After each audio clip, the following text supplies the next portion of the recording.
The branch director's face went completely white. His hands trembled as he reached for the phone on his desk, and I watched him exchange a look with the woman beside him, the company attorney, that made my stomach drop through the floor. They had brought me into this private conference room 20 minutes ago. Now they looked like they were about to call the police.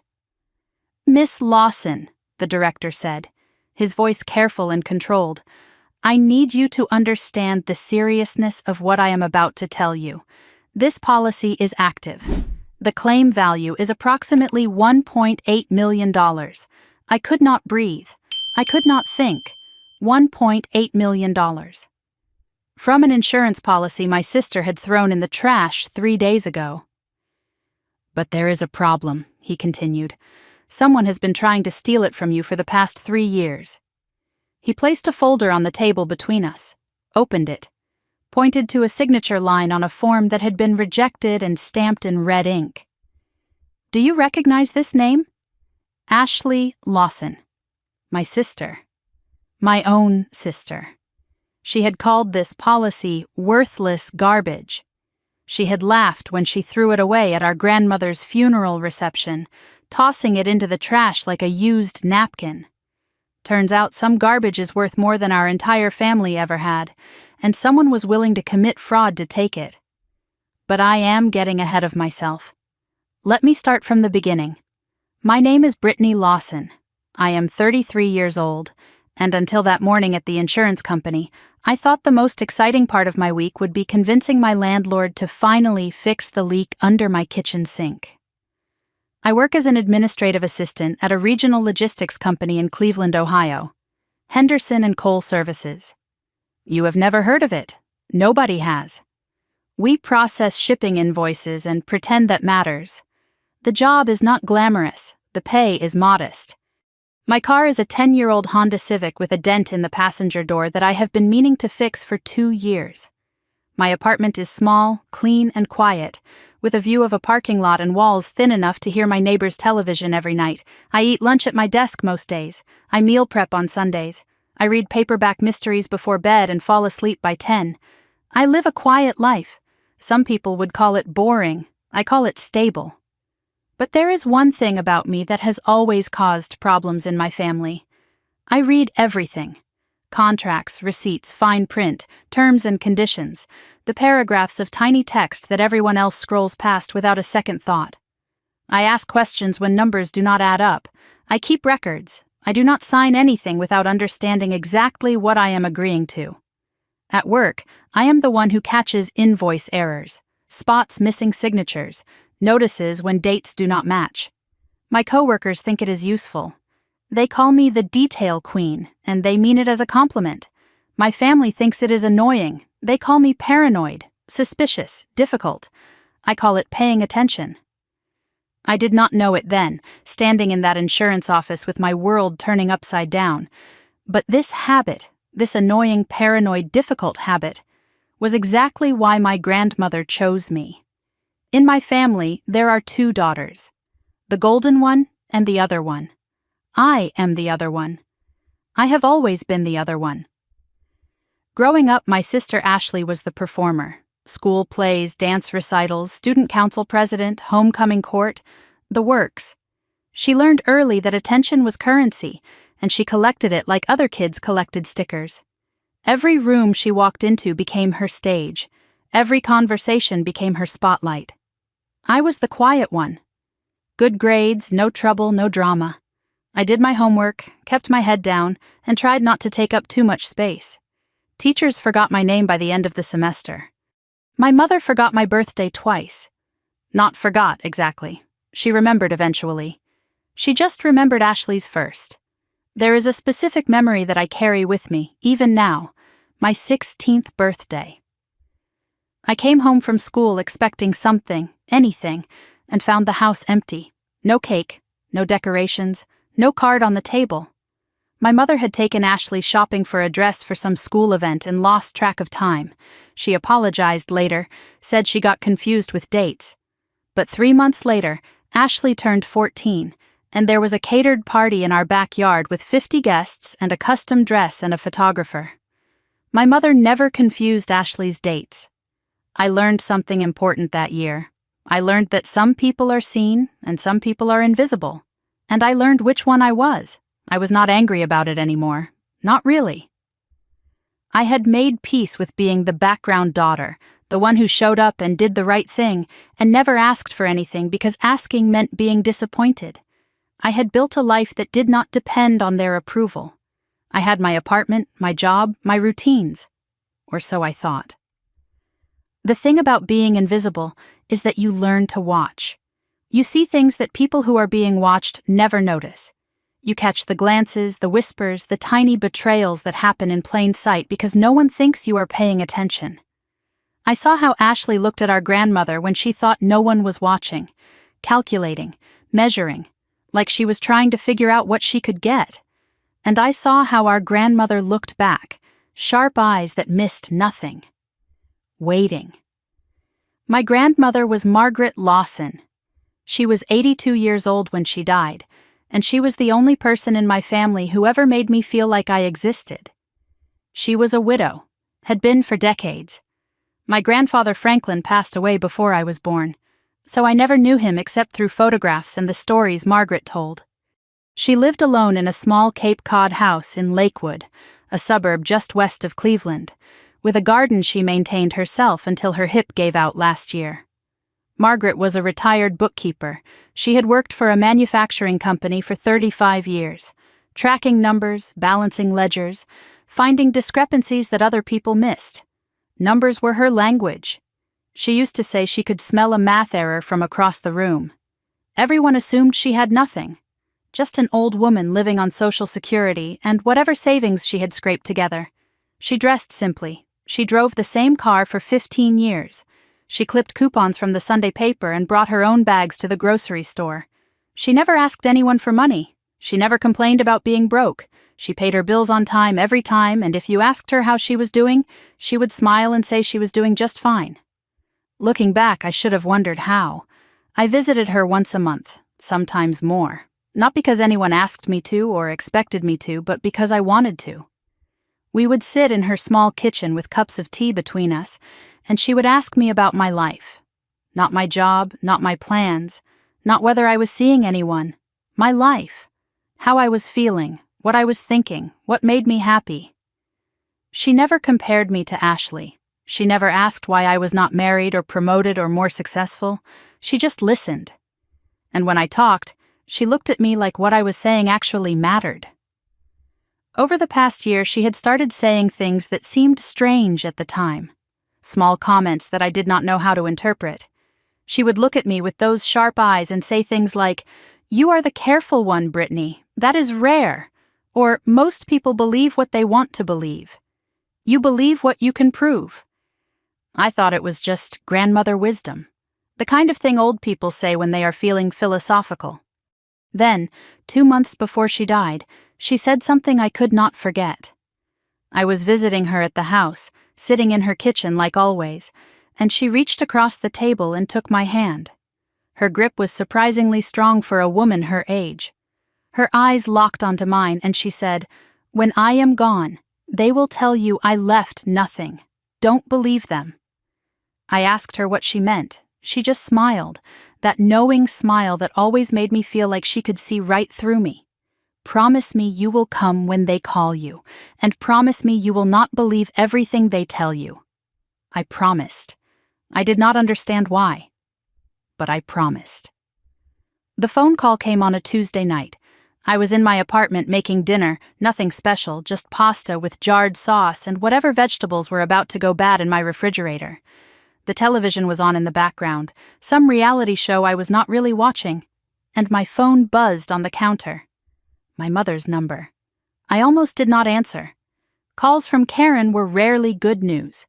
They were usually complaints about something I had done wrong or requests for favors that somehow never got returned, or updates about Ashley's latest achievement that I was supposed to be impressed by. But something made me pick up. Her voice was flat, businesslike, the way she sounds when she is handling something unpleasant and wants to get it over with as quickly as possible. "Your grandmother passed away this morning.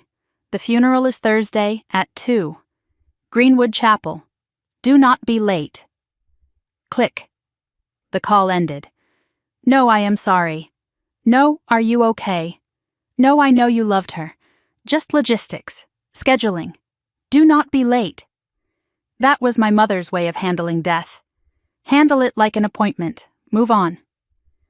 I stood in my kitchen with the phone still in my hand, and the pasta water boiling over on the stove. I did not notice until the hissing sound broke through the fog in my head. I turned off the burner, sat down at my small kitchen table. Let myself feel it. My grandmother was gone. The only person in my family who made me feel seen. The only person who asked how I was doing and actually wanted to hear the answer. She was gone, and I was alone. That night, I could not sleep. I lay in bed staring at the ceiling, thinking about the last time I saw her, thinking about the things she said that I did not understand. When I am gone, they will tell you I left nothing. Don't believe them. What did that mean? What was she trying to tell me? Around 11, my phone buzzed on the nightstand. A text from Ashley. Mom says you might have some of Grandma's old papers. If you find anything, let me know. I am handling the estate stuff. I frowned at the screen. I did not have any of Grandmother's papers. Why would Ashley think I did? Before I could respond, another text came through. 1 minute later, actually, don't worry about the papers. I am sure there is nothing important. Grandma didn't really have anything anyway. The quick correction, the reassurance that came too fast. The sudden need to make sure I was not looking for anything. I knew my sister. I knew how she operated. She did not send midnight texts unless something was bothering her. She did not mention papers unless papers mattered. I did not respond. I just lay there in the dark, turning those messages over in my mind. My sister was already managing the narrative. Before the body was even cold. I should have known then. The way Ashley texted me at midnight, the way she mentioned papers and then immediately dismissed them, the way her reassurance felt more like a warning than a comfort. But I did not know yet what was hidden. I did not know what my grandmother had left behind. I did not know about the insurance policy, the fraud, the 5 years of documentation, the trail that would lead me here, to an insurance office where a director was calling his legal department because my sister had tried to steal nearly $2 million. I only knew one thing that night, lying awake in my apartment with my sister's texts glowing on my phone. Ashley was nervous, and Ashley Lawson was never nervous unless she had something to hide. Greenwood Chapel sat on a quiet street in the suburbs of Cleveland, a mid-sized funeral home with beige siding and a parking lot that could hold maybe 50 cars. I arrived at 1:45, 15 minutes early, because my mother had made it very clear that I should not be late. The sky was overcast, threatening rain that never came, and the air had that heavy stillness that makes everything feel like it is waiting for something to happen. I parked my Honda at the far end of the lot and sat there for a moment, hands on the steering wheel, trying to steady myself. I was wearing my only black dress, something I had bought for a work conference 3 years ago. It still fit. I had not gained or lost weight in years. My life was that consistent, that predictable. The only jewelry I wore was a small silver necklace my grandmother had given me for my 21st birthday, a delicate chain with a tiny pendant in the shape of a book. She said she gave it to me because I was always reading, always paying attention. I touched it now, feeling the cool metal against my collarbone, and wished I could feel her hand on mine one more time. I walked toward the entrance and noticed something strange.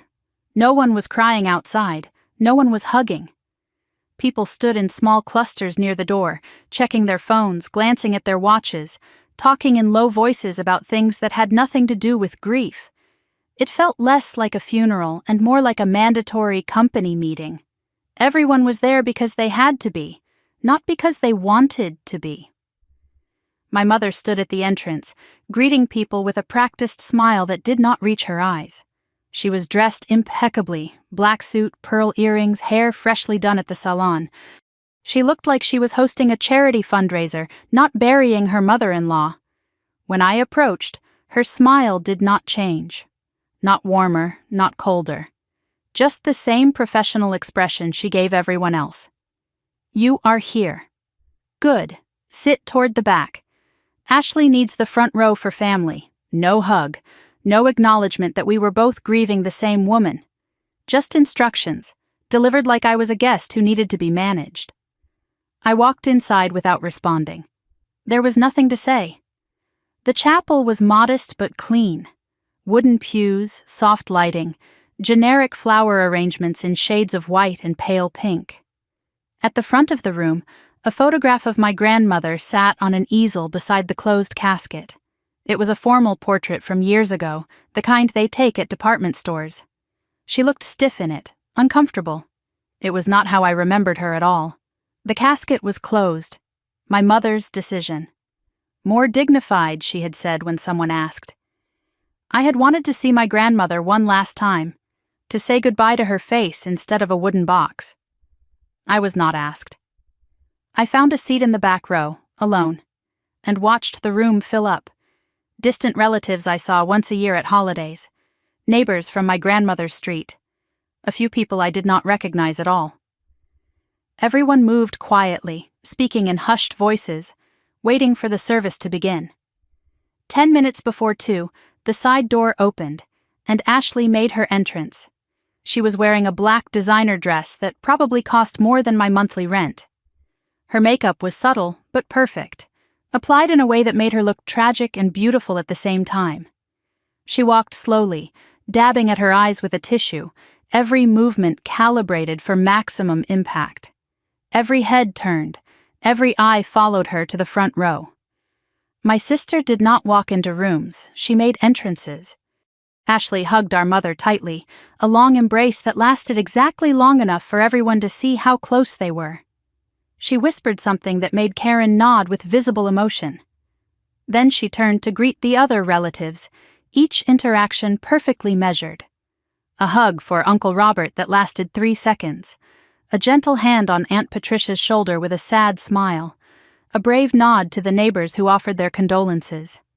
She knew exactly how long to hold each embrace, exactly when to let the tears fall, exactly how to make everyone in that room believe she was devastated by this loss.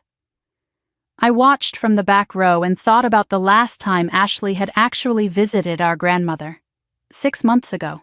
She had stayed for 20 minutes, complained about the drive, and left without finishing her tea. My grandmother had mentioned it to me afterward. "Your sister was in a hurry," she said. "She always is." Now here Ashley was, performing grief like she had rehearsed it for weeks, and everyone was buying it. During one of her tearful embraces, Ashley's eyes drifted to the back of the room. They found mine for half a second. The tears were still there, glistening perfectly, but behind them I saw something else. Something cold, calculating, watching. Then she looked away and continued her performance. That look lasted less than a second. But I felt it. She was keeping track of me, even while she played the grieving granddaughter. And I did not know why. The service began at 2 o'clock exactly. A pastor I had never seen before took the podium, opened a folder of notes, and began speaking about a woman he clearly did not know. He called her a woman of faith, a devoted member of her family, someone who lived a simple life and asked for nothing. He did not mention that she had worked as a bookkeeper for 35 years. He did not mention that she could add columns of numbers in her head faster than most people could use a calculator. He did not mention that she played chess, that she loved mystery novels, that she made the best lemon cookies I had ever tasted. He just read from his notes, filling the air with words that could have been about anyone. When my mother took the podium, I hoped for something more personal, something real. But Karen spoke for exactly 4 minutes, thanking everyone for coming, mentioning Margaret's quiet dedication and modest expectations. She never wanted much, my mother said. She lived simply and asked for nothing. I sat in the back row and thought, that was not modesty, that was strategy. But no one in this room knew the difference. Ashley did not give a speech. She did not need to. She sat in the front row, visible to everyone, crying at all the right moments. She held our mother's hand when Karen returned from the podium. She was the image of a supportive, grieving granddaughter, without ever saying a word. No one asked me to speak. No one looked at me for a reaction. I had visited my grandmother more than anyone in that room. I had listened to her stories, held her hand, brought her groceries when her hip was bad. But in this room, I did not exist. The service ended at 2:43, 43 minutes. They could not even give her a full hour. The reception was held in a fellowship hall adjacent to the chapel. Long tables covered with mediocre catering.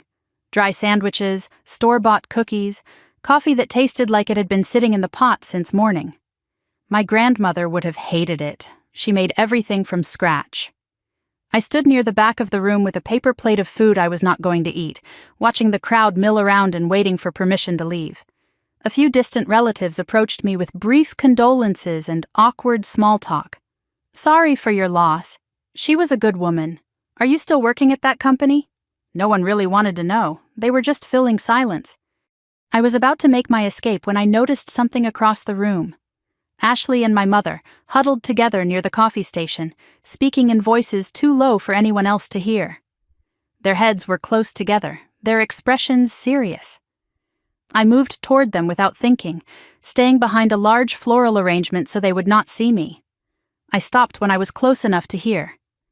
Ashley's voice, low and urgent. "Did you check if she left anything else? Any other documents?" Karen's response, calm and reassuring. "I went through the house yesterday. There is nothing we missed." Ashley again. "What about the lawyer? Did he say anything?" Karen. "He said everything is handled. The will is simple. House goes to me as next of kin. Everything else is negligible." A pause. Then Ashley asked, "And Brittany?" Karen's voice turned dismissive. "What about her?"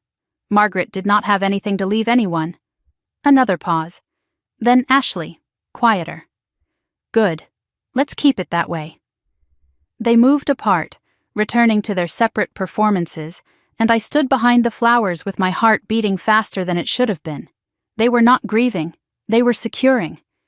I did not understand yet what they were looking for. I did not know about the insurance policy, the fraud, the years of attempted theft.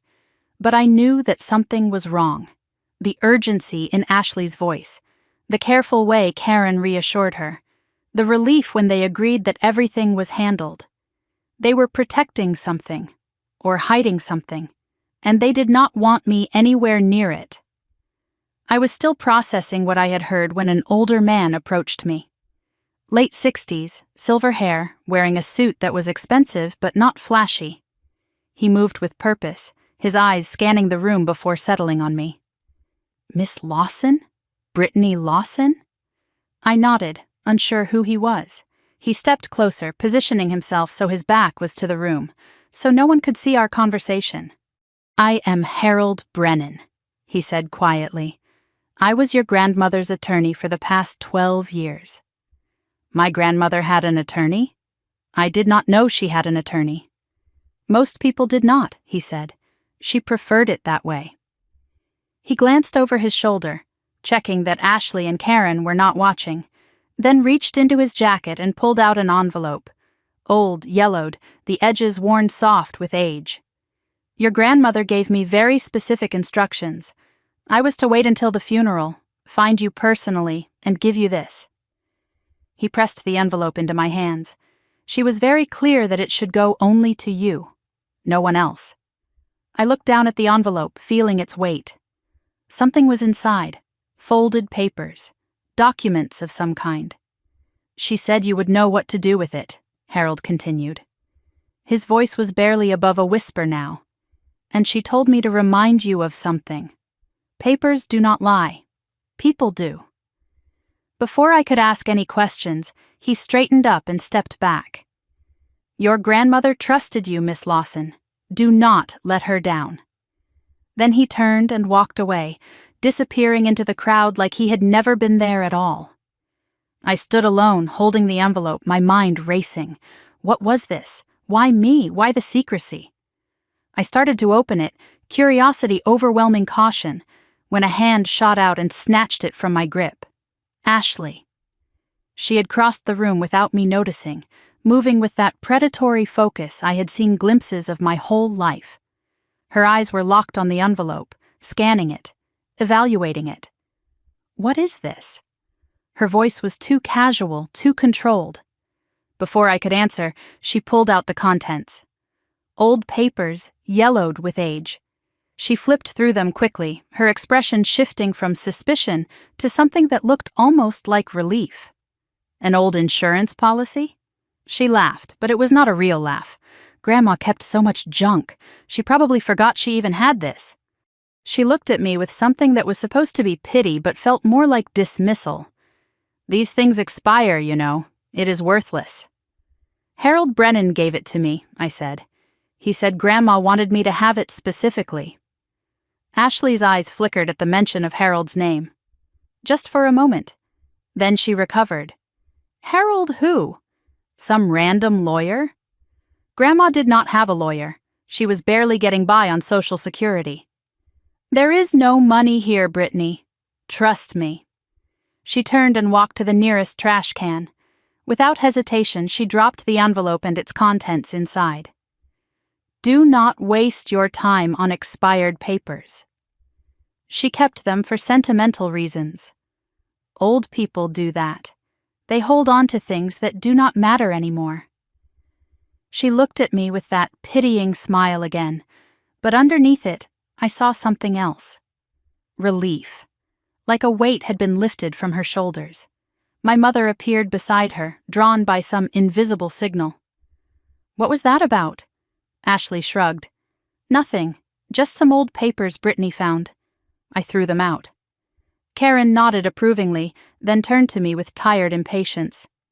Ashley is right. Do not make a scene over nothing. Your grandmother did not have anything valuable. The sooner you accept that, the better. She put a hand on Ashley's shoulder. Now come help with the cleanup. People are starting to leave. They walked away together, mother and favored daughter, leaving me standing alone by the trash can. I looked down at the crumpled envelope sitting on top of paper plates and used napkins. The insurance policy my grandmother had hidden. The document she had given to a lawyer with specific instructions to give only to me. Ashley had thrown it away like it was garbage. Karen had approved without a second thought. They were so certain it meant nothing. But I could not stop thinking about Harold Brennan's face when he handed me that envelope, the way he positioned himself so no one could see. The urgency in his voice. And I could not stop thinking about Ashley's reaction. Not dismissive, not bored, fast, decisive, almost panicked. People do not react that fast to things that do not matter. Whatever was in that trash can, my sister did not want me to have it. She wanted it gone, destroyed, forgotten. And that made it the most valuable thing in the room. I could not sleep. I lay in my bed staring at the ceiling, watching shadows move across the plaster as cars passed on the street below. The clock on my nightstand glowed 11:14, then 11:32, then 12:07. My body was exhausted, but my mind would not stop spinning. I kept replaying the funeral. Ashley's hand shooting out to grab the envelope. The sound of paper hitting the bottom of the trash can. My mother's dismissive voice telling me not to make a scene over nothing. But it was not nothing. I saw Ashley's face when she looked at that policy. I knew what her dismissal looked like. I had been on the receiving end of it my entire life. This was different. This was elimination. She did not throw that policy away because it was worthless.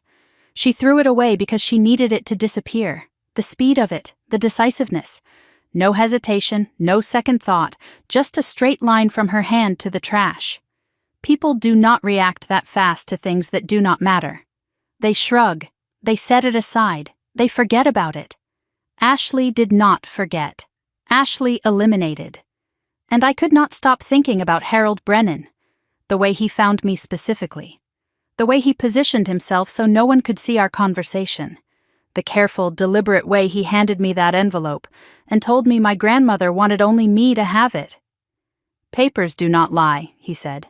People do, my grandmother's words. Coming back to me now through a stranger's voice. I closed my eyes and suddenly I was somewhere else. 2 months earlier, a Saturday afternoon, driving the familiar route to Lakewood. The trees were just starting to change color, hints of gold and red appearing among the green. I had made this drive dozens of times, but that day felt different somehow. Heavier. My grandmother's house was a small Cape Cod with white siding and blue shutters. She had a garden in the front that she maintained herself until last year when her hip started giving her trouble. Now it was slightly overgrown, dandelions pushing up through the flower beds, grass creeping onto the walkway. I always offered to help with the weeding. She always refused. "I am not dead yet," she would say. "I can still pull a dandelion." That day, I let myself in with the spare key she kept under the third porch step. The house smelled like it always did, lemon furniture polish and the faint ghost of pipe tobacco from decades ago. My grandfather had smoked a pipe. The scent never fully left the walls. She was in the kitchen, sitting at the small table by the window, tea already made. 2 cups. She always knew when I was coming. "You are right on time," she said. "Sit down. I made those lemon cookies you like." She looked thinner than the last time I visited, moving slower. But her eyes were the same, sharp, alert, missing nothing. We talked for a while about small things, my job, the weather, a book she was reading. Then she reached across the table and took my hand. Her grip was stronger than I expected. "Your sister has been coming around more lately," she said. I was surprised. Ashley barely visited.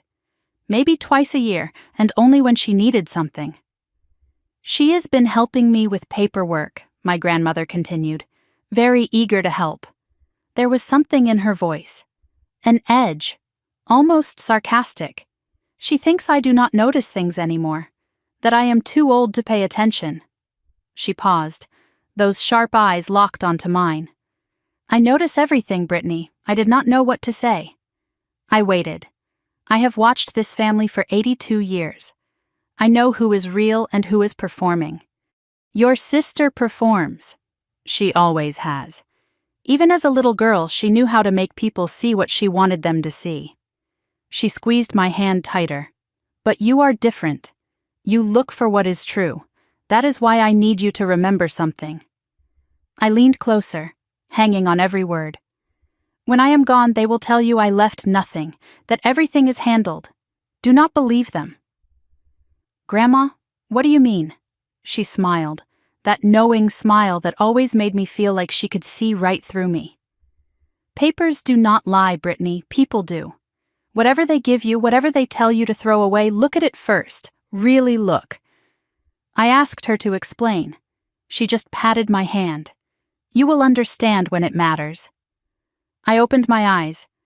The ceiling of my apartment was still there, the same shadows, the same silence. But my grandmother's voice was echoing in my head like she was sitting right beside me. "Papers do not lie. People do. Whatever they tell you to throw away, look at it first." Ashley had told me to throw it away.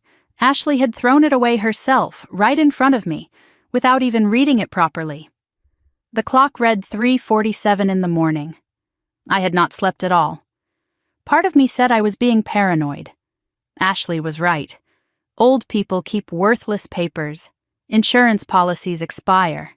It was probably nothing. But another part of me remembered Harold Brennan's face, the urgency in his voice, the way he looked over his shoulder to make sure no one was watching.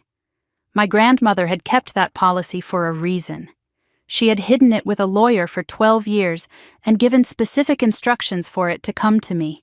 Only me. If it was worthless, why all the secrecy?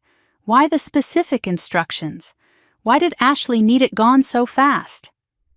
I threw off the covers and got out of bed. I got dressed in the dark, jeans, old sweater, comfortable shoes. I grabbed my car keys from the hook by the door and checked the time. 4:12 in the morning. The funeral home would be empty. The trash would not have been collected yet. If I was going to do this, it had to be now. The drive to Greenwood Chapel took 20 minutes. The streets were nearly empty, just the occasional delivery truck or early morning commuter. Cleveland in the pre-dawn gray, streetlights still on, everything quiet and waiting. My Honda made that familiar rattle on the highway, the one I kept meaning to get checked. I drove with the radio off.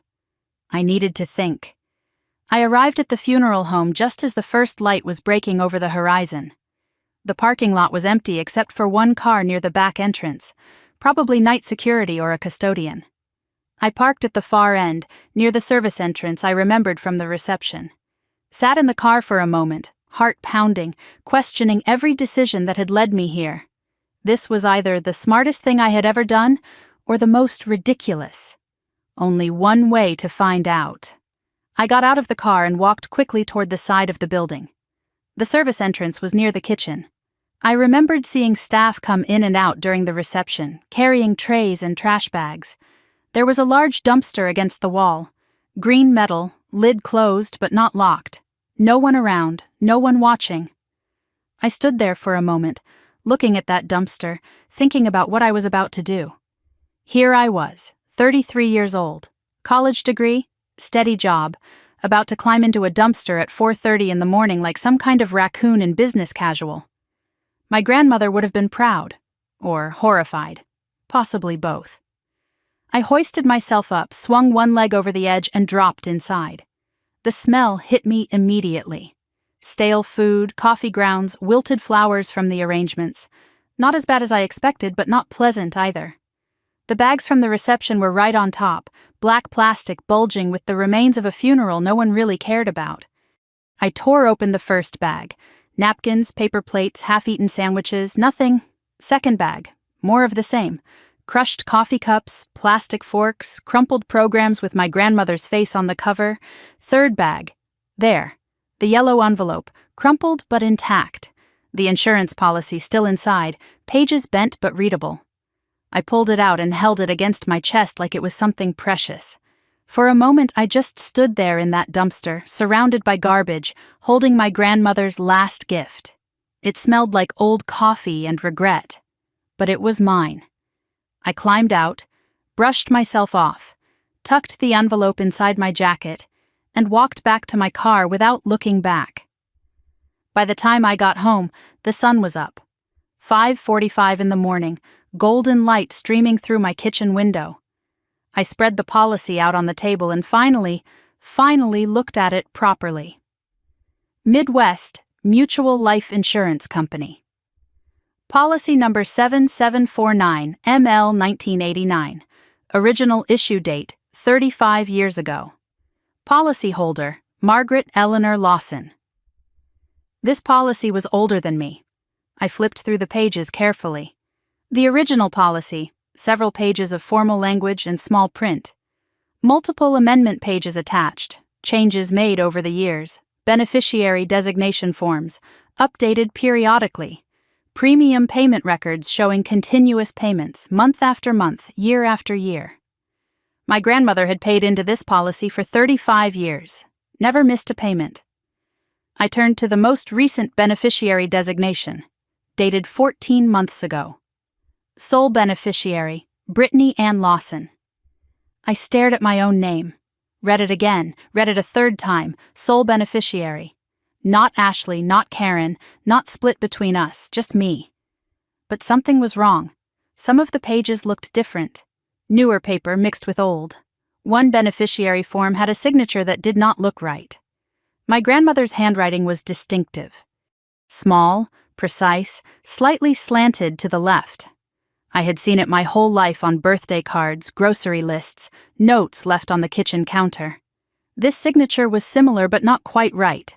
Too large, wrong angle. The letters did not flow the way hers did.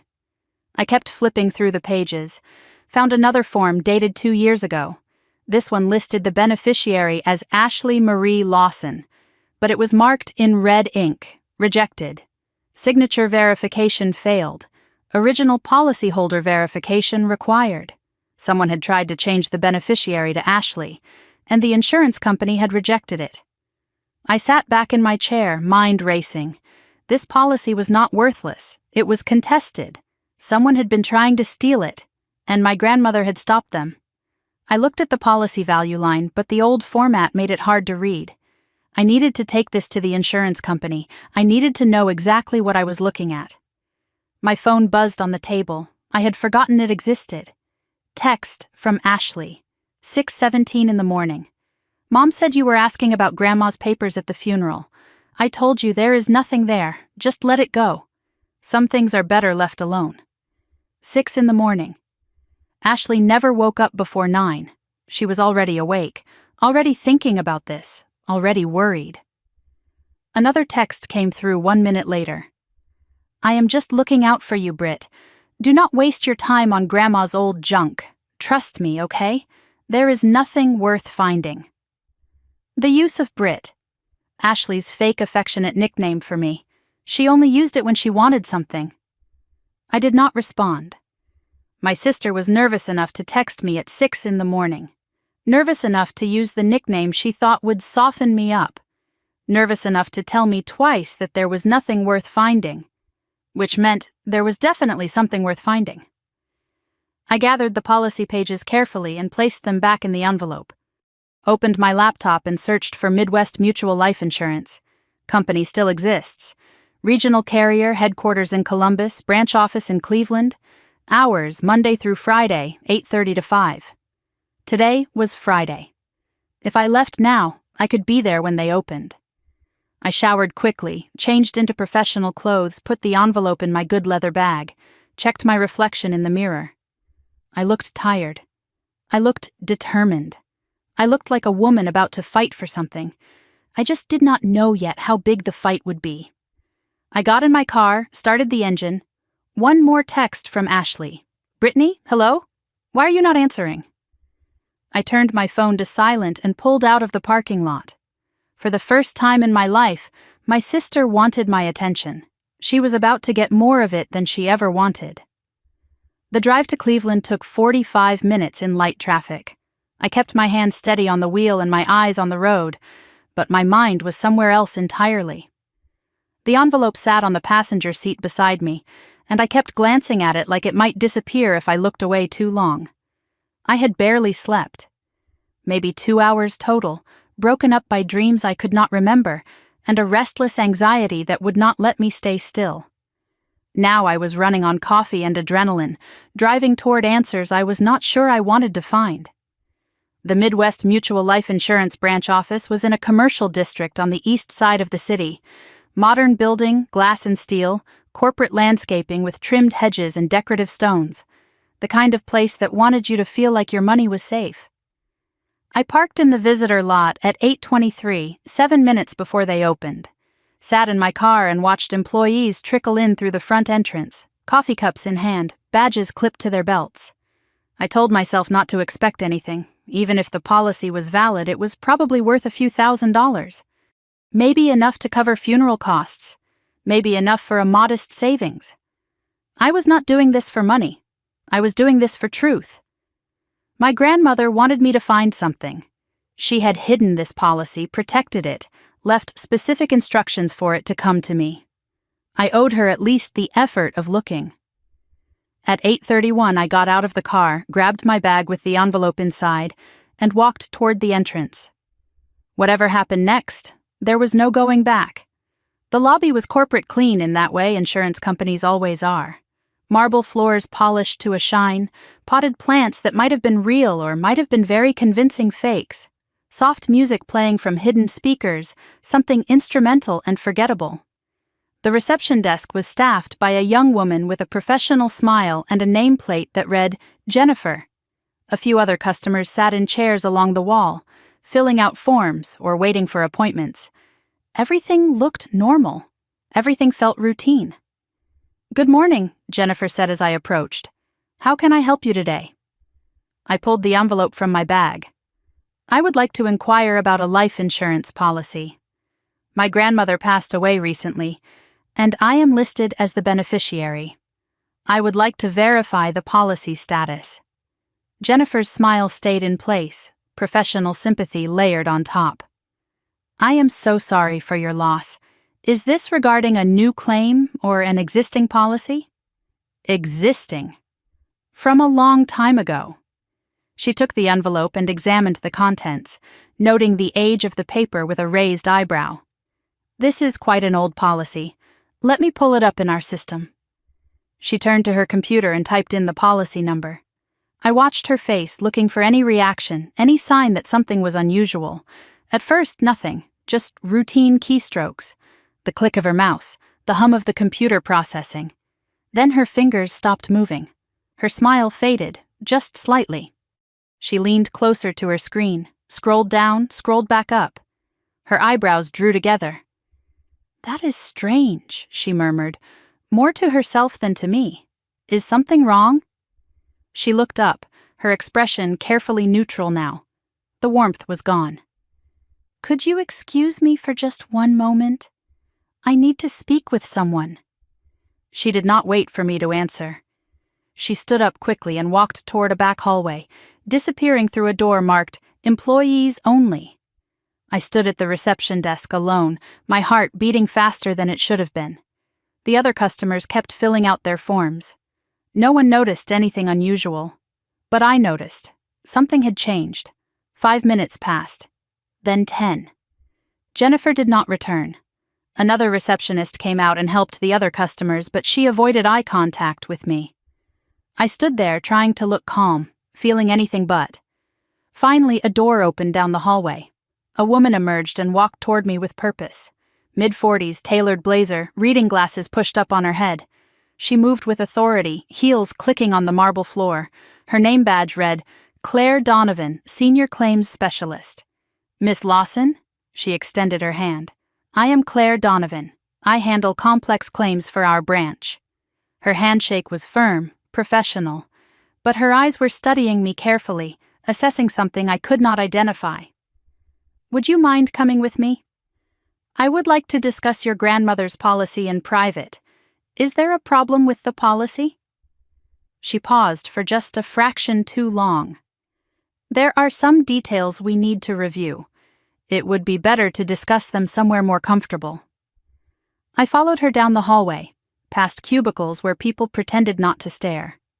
She led me to a small conference room with glass walls, blinds already drawn for privacy.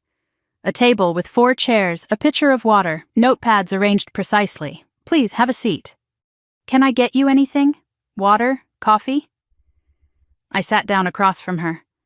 "I would like to know what is going on." Claire settled into her chair and folded her hands on the table. Her expression was serious but not hostile.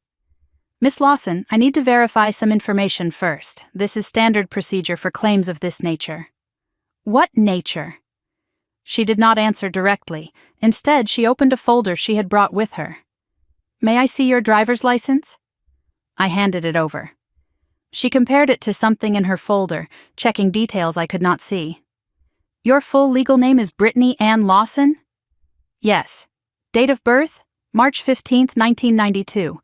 Social Security number?" I hesitated for a moment, then provided it. She checked it against her records. "And Margaret Eleanor Lawson was your grandmother, your father's mother?" "Yes." "My father was David Lawson. He passed away 8 years ago." Claire made a note. "I am sorry. That matches our records." "Your records? You have records about my father?" "We have records about everything, Miss Lawson. That is what insurance companies do." She examined the original policy I had brought, holding certain pages up to the light, comparing signatures to something in her folder. She took photos of several pages with her phone. "This appears to be the original policy document. It matches what we have on file." "Then, everything is in order? The policy is valid?" Claire set down the papers, removed her reading glasses, looked at me with an expression that was hard to read, not hostile, but serious. Concerned, maybe. "Miss Lawson, this policy is very much valid. But before I tell you more, I need to make a phone call." She excused herself and stepped into the hallway. Through the glass, I could see her talking on her cell phone, expression serious, gesturing with one hand. The call lasted several minutes. I sat alone in that conference room, surrounded by corporate neutrality, and tried to slow my breathing. Whatever was in that policy, it was bigger than expired paperwork. Claire returned and closed the door firmly behind her. "Miss Lawson, I have just spoken with our legal department. They are sending someone over. But I want to explain a few things first. Legal department? Why do you need lawyers? Because this policy is complicated. She opened a different folder and turned it so I could see the contents. A printed statement with numbers and dates and columns I did not understand. Your grandmother purchased this whole life insurance policy 35 years ago. She paid premiums consistently every month until her death. Claire pointed to a line near the bottom of the page. Whole life policies accumulate cash value over time. The longer they are held, the more they are worth. Your grandmother held this policy for 35 years. She never borrowed against it, never withdrew from it, just kept paying month after month for 3.5 decades. My eyes found the number on the page, a number with a lot of digits. My brain did not process it at first. It could not be right. Claire said it out loud. The current claim value of this policy is approximately $1.8 million. Silence. I am sorry. Did you say $1.8 million, plus potential dividends and interest pending final calculation? That is not possible. My grandmother lived in a small house. She clipped coupons. She drove the same car for 15 years. Claire almost smiled. Miss Lawson, your grandmother was a bookkeeper for 35 years. She understood compound interest better than most financial advisors. She knew exactly what she was doing. I stared at the number. Could not breathe, could not think. My grandmother, who everyone thought had nothing, had quietly built a fortune, and she left it all to me. Before I could process this, Claire's expression shifted. Sympathy mixed with something else. Concern. Miss Lawson, there is something else you need to know. I looked up, still reeling from the first revelation. This policy should be straightforward. Policyholder deceased, beneficiary verified, claim approved. But it is not straightforward, because someone has been trying to interfere with it. She pulled out another folder, thicker than the others. Over the past 3 years, our company has received multiple requests to modify the beneficiary designation on this policy. 7 requests in total. All of them were rejected. Why were they rejected? Your grandmother placed a legal lock on this policy 14 months ago. After that, no changes could be made without her physical presence and notarized consent. Claire's voice dropped slightly. Someone kept trying anyway, submitting forms with signatures that did not match our records. We flagged it as potential fraud, but since no claim had been filed, we were waiting for this moment. She turned the folder toward me. These are the rejected modification requests. I think you should see the name on them. I looked at the top form. My eyes found the signature line at the bottom. The name written there. In handwriting I would recognize anywhere. Ashley Marie Lawson. My sister's signature. My sister's handwriting. I flipped through the forms. 7 attempts over 3 years. Each one trying to change the beneficiary from me to Ashley. Each one rejected for signature verification failure. One form had a second signature as a witness. Karen Lawson. My mother had witnessed at least one of these attempts. She had stood next to Ashley and signed her name to a form designed to steal my inheritance. Miss Lawson, I have to ask. Claire's voice was gentle but direct. Do you know Ashley Lawson? I looked up from the forms, my voice flat. She is my sister. Claire nodded slowly, as if this confirmed something she had already suspected. Then you should know that what she attempted constitutes insurance fraud. It is a felony. Multiple felonies, actually. The forged signatures, the falsified attempts. Our legal department will be filing a report with the authorities. There was a knock at the door. Claire stood. That will be our branch director and legal counsel. The door opened. 2 people entered. A man in a gray suit, tall, grave expression. His name badge identified him as Thomas Richardson, branch director. Beside him, a woman in a sharp navy suit. Company attorney, Miss Lawson. Richardson shook my hand. I oversee this branch. I understand Claire has explained the situation regarding your grandmother's policy. He sat down across from me, his expression serious. I want to assure you that Midwest Mutual takes fraud very seriously. We will be cooperating fully with law enforcement on this matter. He paused, seeming to gather himself. Your grandmother was a remarkable woman. She anticipated this. I looked up, confused. What do you mean? 14 months ago, she came to this office personally. She sat in this very room. She told us that when she died, someone would try to steal her policy. Richardson leaned forward. She gave us specific instructions. She named you specifically as the only person authorized to receive information or file a claim. No one else. Under any circumstances. His eyes met mine. She said you were the only one she trusted.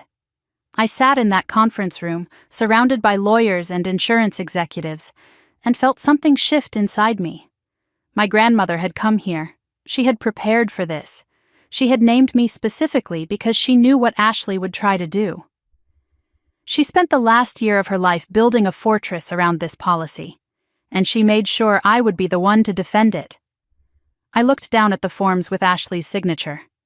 7 attempts, 3 years, systematic fraud. My sister threw this policy in the trash because she thought she had already won. She thought her forgery attempts had succeeded. She thought our grandmother's money was already hers. She had no idea the real fight was just beginning. I was still sitting in that conference room when the full weight of it hit me. Richardson and the attorney had stepped out to make more phone calls, leaving me alone with Claire Donovan and a table covered in documents that proved my sister was a criminal. My hands were shaking. I did not notice until I reached for the glass of water in front of me and watched the surface tremble. I had been so focused on the information that I forgot to feel it. Now it was hitting me all at once. $1.8 million. 7 forged beneficiary changes. My mother's signature on 3 of them.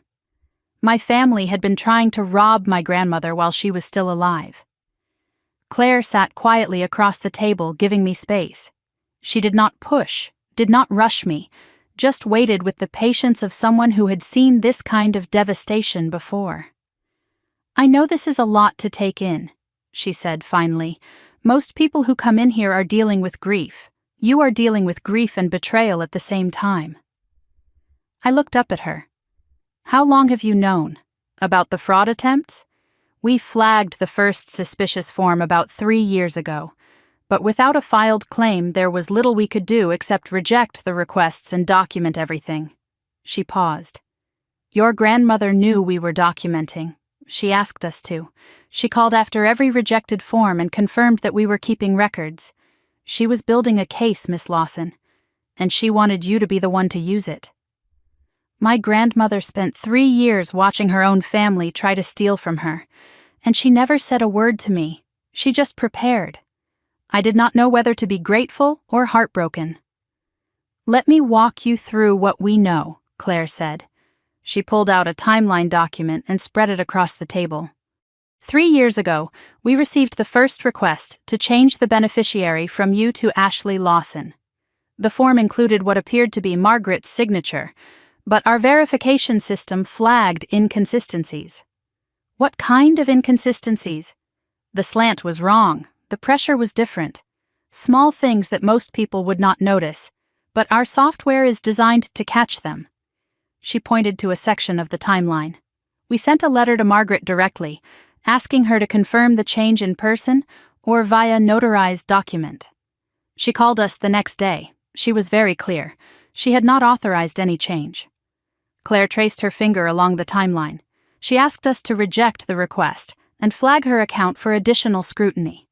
She told us she suspected someone in her family was trying to steal from her, and she wanted every attempt documented.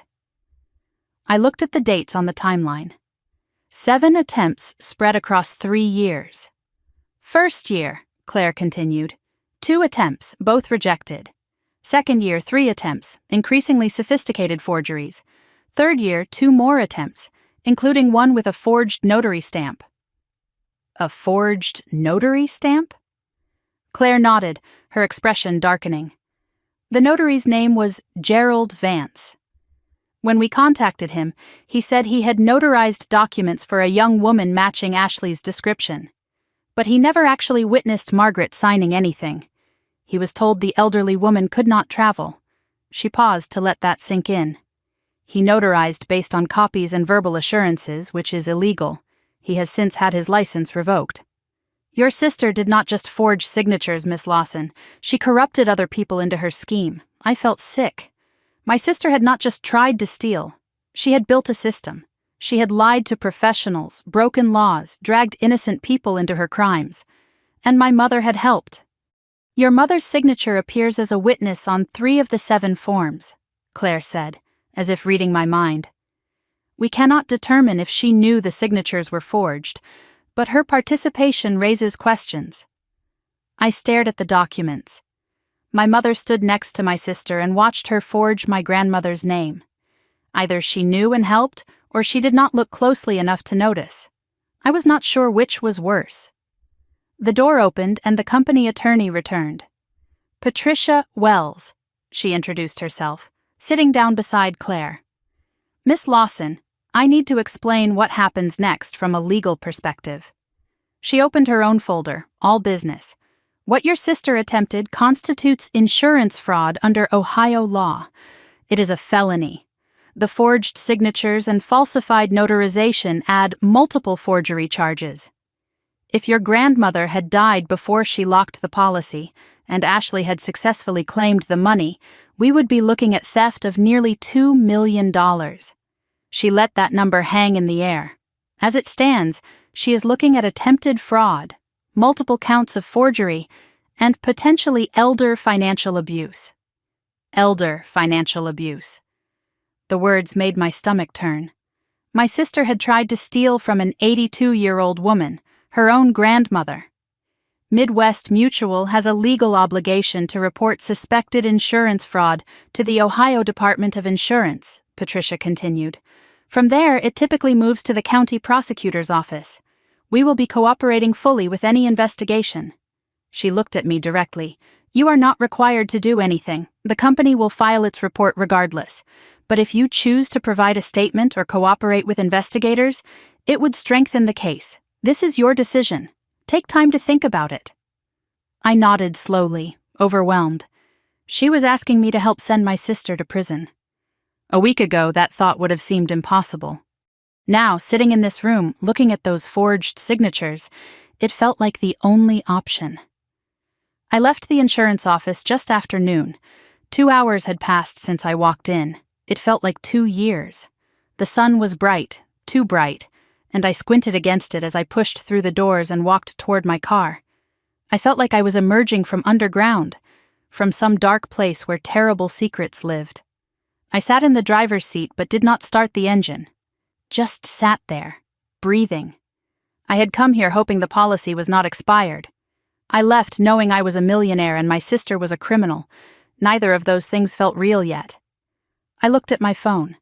17 missed calls from Ashley, 9 from Karen. I did not listen to any of the voicemails, not yet. I was not ready. But there was one call I needed to make. Harold Brennan's face flashed in my mind. The way he found me at the funeral. The way he said my grandmother had trusted me with this. He knew something. He had to know something. My grandmother had a lawyer for 12 years. He did not just deliver an envelope. I found his business card in my bag. Simple white card, black text. Harold Brennan, attorney at law, estate planning and elder law. Small office address in Lakewood. I dialed before I could overthink it. He answered on the second ring. Miss Lawson, I was wondering when you would call. You knew, didn't you? About the insurance policy. About what Ashley was doing. There was a pause on the line. Then his voice, careful but warm. I know many things, Miss Lawson. Your grandmother made sure of that. Can you explain? Can you tell me what is going on? Another pause. Can you come to my office? There is more you need to see. I was not supposed to reveal everything until certain conditions were met. But I think those conditions have been met now. How soon can you be here? 15 minutes. I will have tea ready. Harold Brennan's office was in a converted Victorian house in Lakewood, just 15 minutes from the insurance company. I parked on the street and walked up creaky wooden steps to a door with a brass nameplate. Harold Brennan, attorney at law. By appointment only. I rang the bell. Harold opened the door himself. No receptionist, no staff visible, just an old man in a cardigan, glasses perched on his nose, looking at me with eyes that held more knowledge than I could imagine. Come in, come in. I made tea. Your grandmother always preferred tea. The office inside was organized chaos. Floor-to-ceiling bookshelves stuffed with law books and files, stacks of papers on every surface, an old wooden desk buried under documents. It smelled like leather and old paper and something that might have been pipe tobacco from decades past. He gestured to a worn leather chair across from his desk. I sat down and accepted the tea he offered. Chamomile, my grandmother's favorite. You knew my grandmother well. 12 years. He settled into his own chair, cradling his cup. She came to me when she first suspected something was wrong. Most of my clients want to protect their assets from nursing homes or taxes. Margaret wanted to protect hers from her own family. I took a sip of tea, letting the warmth steady me. I have been practicing elder law for 35 years, Miss Lawson. I have seen families tear themselves apart over money, seen children steal from dying parents, seen spouses empty accounts while their partners lay in hospital beds. He shook his head slowly. Your grandmother was different. She did not want revenge. She wanted justice, and she wanted to protect you. Why me? Why not just cut Ashley out and forget about it? Harold set down his teacup. Because your grandmother believed that truth matters more than peace. She could have changed her will quietly, left everything to charity, avoided the whole mess. He looked at me with something like admiration. But she said something to me once that I have never forgotten. She said, Ashley needs to face what she has done, not for punishment, for her soul. He smiled sadly. Your grandmother was a bookkeeper, Miss Lawson, but she thought like a philosopher. He opened a drawer in his desk and pulled out a thick folder, set it on the desk between us. The label on the front read, Margaret Lawson, Comprehensive Estate Plan. The insurance policy was just the beginning, Miss Lawson. He opened the folder. Your grandmother came to me 5 years ago when she first discovered Ashley's activities. Over the next 5 years, we built a complete protection plan. He began listing items, pointing to documents as he spoke. The insurance policy, which you now know about, but also a living trust, a protected savings account, instructions for her house, and a safety deposit box. Everything your grandmother owned, except for a few personal items, was placed in a revocable living trust. You are the sole trustee and sole beneficiary. Ashley and Karen are specifically excluded, with documentation explaining why. He pulled out another document. The house, the savings account, any remaining assets, all yours. I stared at the papers, trying to process. There is more, he continued. Separate from the insurance policy, Margaret maintained a savings account at First National Bank. Current balance, approximately $240,000. $240,000, on top of the $1.8 million. Ashley tried to access this account as well. She was rejected because she was not an authorized signer. Your grandmother added you as a joint account holder 3 years ago.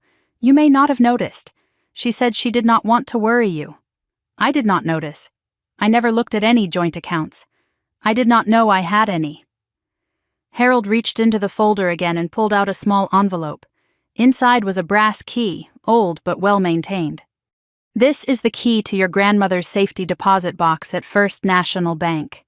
She told me to give it to you only after you understood the full scope of what Ashley had done. He placed the key in my palm. It was small, warm from being in the envelope, in the drawer, waiting for this moment. She said, whatever is inside will answer your last question. What question? Harold looked at me steadily. The question of whether this was really about money, or whether it was about something much older, something that started before you were born. I stood up, the key clutched in my hand, my mind spinning. Miss Lawson, before you go to the bank, I want you to understand something. I paused at the door. Your grandmother loved her family. All of her family, even the ones who betrayed her. What she did, the planning, the documentation, the locks and safeguards. It was not revenge. He rose from his chair and walked toward me. It was the only way she knew to tell the truth when no one would listen. I drove toward First National Bank with the key in my pocket and a folder full of documents on the seat beside me. My grandmother was 82 years old. She lived alone in a small house. Everyone thought she was just a sweet old lady who clipped coupons and watched game shows. But she had spent the last 5 years of her life preparing for a war she knew she would not live to fight. My phone buzzed, a voicemail notification from Ashley. I pressed play. "Brittany, I know you went to the insurance company. I do not know what they told you, but they are lying. They have always had issues with our family. Call me back. We can fix this together." I deleted the message without responding. My sister still thought this was something she could talk her way out of. She had no idea what grandmother had left in that box. Neither did I. But I was about to find out. First National Bank was the kind of place where people whispered and wore suits. The main branch sat in downtown Cleveland, all marble floors and brass fixtures and high ceilings that made you feel small. Old money architecture. The kind of building designed to make you trust that whatever you put inside would be safe forever. I parked in the garage and walked through the lobby with the key in my pocket, feeling its weight with every step. Small brass key, warm against my thigh. Harold's words echoing in my head. Something much older. Something that started before you were born. I did not know what I was about to find. Part of me was not sure I wanted to know. The customer service area was staffed by a woman in her 50s with reading glasses on a chain around her neck. Her nameplate said, "Dorothy. I need to access a safety deposit box. I have the key and documentation." She examined my driver's license, the key, the papers Harold had provided. Then she typed something into her computer and paused, looking at the screen with recognition. Margaret Lawson's box. She was a lovely woman. We were sorry to hear she passed. You knew her? She came in every few months, always so organized, always so deliberate, like she was checking on something important. Dorothy led me through a heavy door and down a corridor lined with brass-fronted boxes stacked floor to ceiling. The air was cool, climate-controlled, smelling faintly of metal and old paper. "Number 247. I will give you privacy." She unlocked the outer door with the bank's key, and I inserted mine. The box slid out, heavier than I expected. Dorothy left me alone in a small private viewing room with harsh overhead light and a single table. I set the metal box down and sat there for a moment, hands resting on the cool surface. My grandmother had kept this box for decades. Whatever was inside, she wanted me to find it. She had planned for this moment, prepared for it, left instructions that would lead me here only after I understood what Ashley had done. I took a breath and opened the lid. It was not what I expected. No stacks of cash, no jewelry, no gold coins. Instead, I found documents, photographs, letters, a small leather journal with a worn cover. Everything was organized in labeled folders, color-coded, tabbed, dated. Even in death, my grandmother was a bookkeeper. I did a quick inventory. Folder 1, birth certificates and legal documents. Folder 2, financial records, historical. Folder 3, correspondence, private. Folder 4, for Brittany, read first. There was also a large manila envelope labeled, "The Truth About This Family." And at the bottom, a stack of old photographs held together with a rubber band. I picked up the photographs first. Black and white, some color but faded with age. People I did not recognize, standing in front of houses and cars from another era. But one photo caught my eye and made me stop breathing. A young woman, maybe in her 20s, with dark hair and a sharp smile. She was looking at the camera with an expression I knew intimately. Confident, calculating. Like she was already 3 steps ahead of whoever was looking at her. She looked exactly like Ashley. Same smile, same posture, same eyes. I turned the photo over. Written on the back in faded ink, Lorraine, 1962. I did not know anyone named Lorraine, but whoever she was, my sister could have been her twin. I set the photographs aside and reached for the folder marked, "For Brittany, read first." Inside was a handwritten letter, several pages, my grandmother's careful script filling each line. The date at the top was 8 months before her death. "My dearest Brittany," it began. "If you are reading this, then the truth has finally found its moment. I have spent the last 5 years preparing for this day. I have watched, documented, and waited. I know you must have questions. Why did I choose you?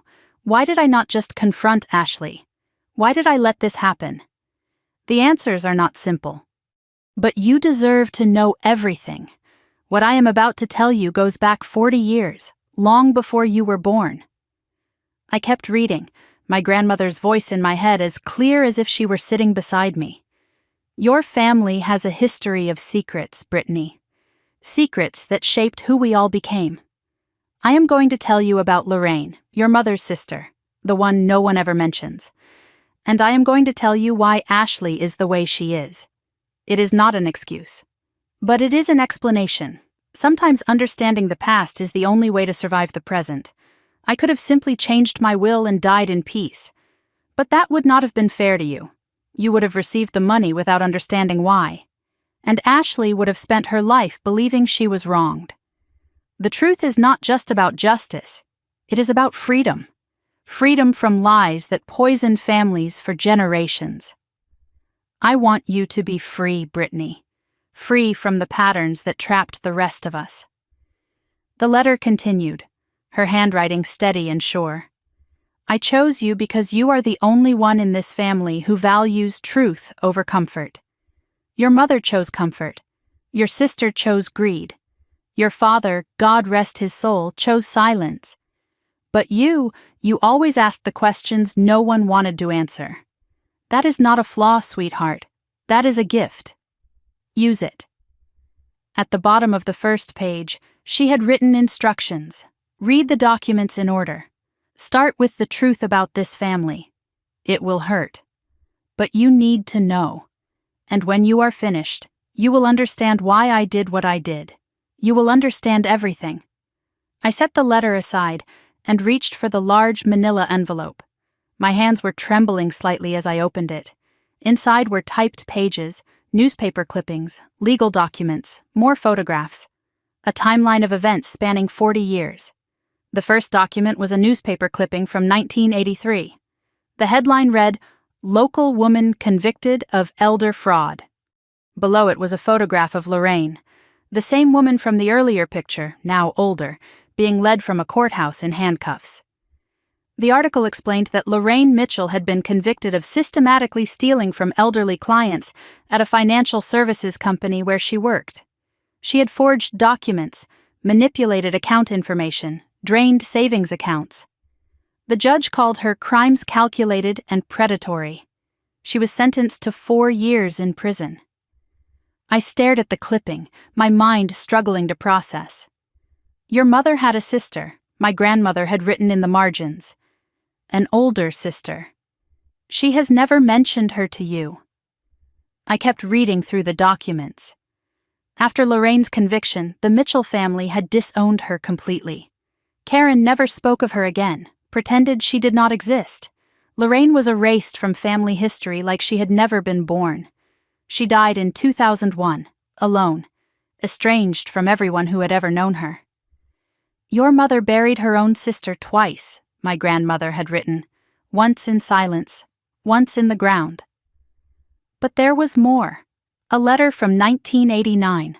Lorraine writing to Karen from somewhere, begging for forgiveness, asking to meet her niece. The baby, she called her. The baby was Ashley. Attached was a note in my grandmother's handwriting. Karen visited Lorraine in prison. She never told anyone. I found the visitor logs years later. I sat back in my chair, trying to absorb what I was reading. My mother had a sister who went to prison for elder fraud, the exact same crime Ashley had tried to commit.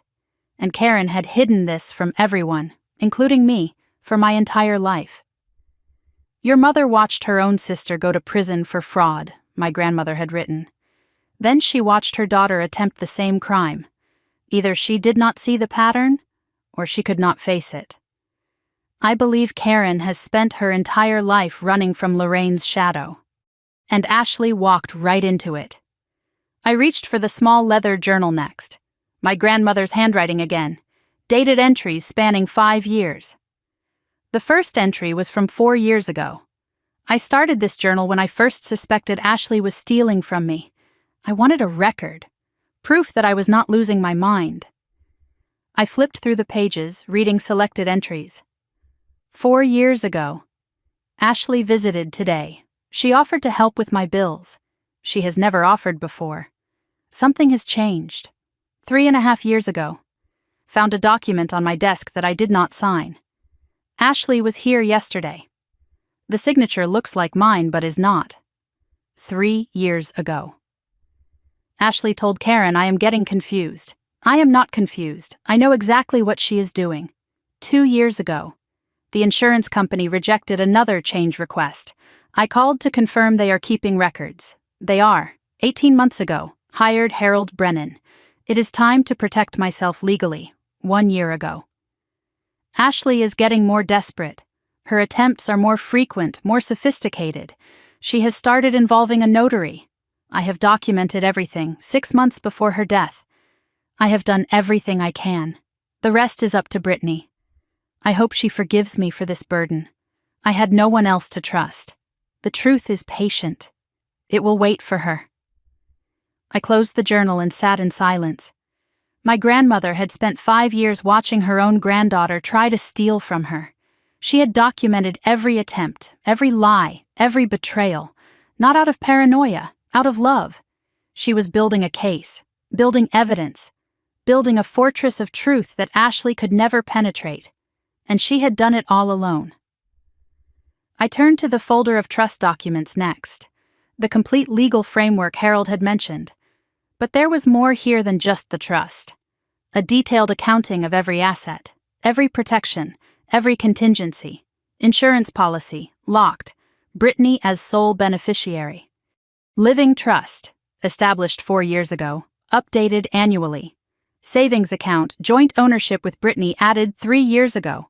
House, transferred to trust, protected from probate. My grandmother had built a fortress, brick by brick, year by year, and at the bottom of the trust documents, a specific clause that made my breath catch. I intentionally exclude my daughter-in-law Karen Lawson and my granddaughter Ashley Lawson from any inheritance. Attached was a 3-page explanation, documentation of attempted fraud, forged signatures, witness statements from the insurance company. She did not just cut them out, she documented why. If they ever tried to contest the trust, they would be contesting their own crimes. My grandmother thought like a general preparing for war. Every document was a weapon. Every signature was armor. She knew Ashley would fight. She made sure Ashley would lose. This was not paranoia. This was love. She spent her final years protecting me from my own family, and she did it all alone. I had almost finished going through everything when I noticed one last item at the very bottom of the box. A single photograph, face down. I turned it over. My grandmother, young, maybe 30 years old, standing next to a man I recognized from other family photos as my grandfather Franklin, who died before I was born. And between them, a little girl, maybe 5 years old, holding a doll and smiling at the camera. I did not recognize the child. I turned the photograph over. On the back, in faded pencil, were words that made my heart stop. Margaret, Franklin, and the girl we couldn't keep. 1967. The girl we could not keep. My grandfather died before I was born. I never knew him except through photographs and stories. But who was the little girl? My grandmother never mentioned having another child. My father never mentioned having a sister. Margaret's letter said I would understand everything. But this photograph raised more questions than answers. My phone buzzed, startling me back to the present. I had forgotten it existed. A text from a number I did not recognize. Miss Lawson, this is Detective Martinez from the Cleveland Police Department, Financial Crimes Unit. We need to speak with you regarding a fraud investigation involving Ashley Lawson. Please contact me at your earliest convenience. I stared at the message, then at the photograph, then at the box full of my grandmother's secrets. The police were already involved. The investigation was already moving. But I still had questions. Questions only the dead could answer. Who was the girl in the photograph? What happened in 1967? And why did my grandmother spend her last years preparing for a war against her own family? I gathered everything carefully, placed it back in the box, and walked out of the bank into the afternoon sun. Whatever was coming next, I was not facing it alone. I had my grandmother's army of documents, and I was ready to fight. I sat in my car outside First National Bank for a long time, engine off, hands on the steering wheel, staring at nothing. The metal box from the safety deposit sat on the passenger seat, filled with 40 years of family secrets. I had come looking for answers. I found a graveyard. Lorraine, Karen's criminal sister, erased from family history. Ashley, following the same pattern, committing the same crime, blind to the shadow she was walking in. My grandmother's journal, 5 years of watching and documenting and preparing.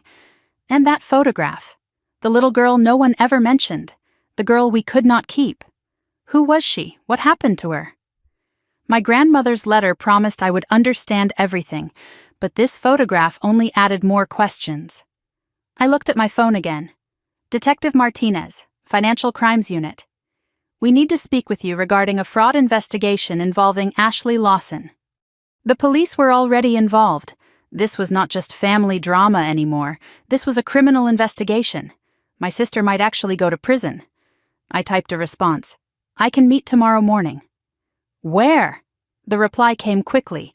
Cleveland Police Department, Financial Crimes Division, 9 a.m.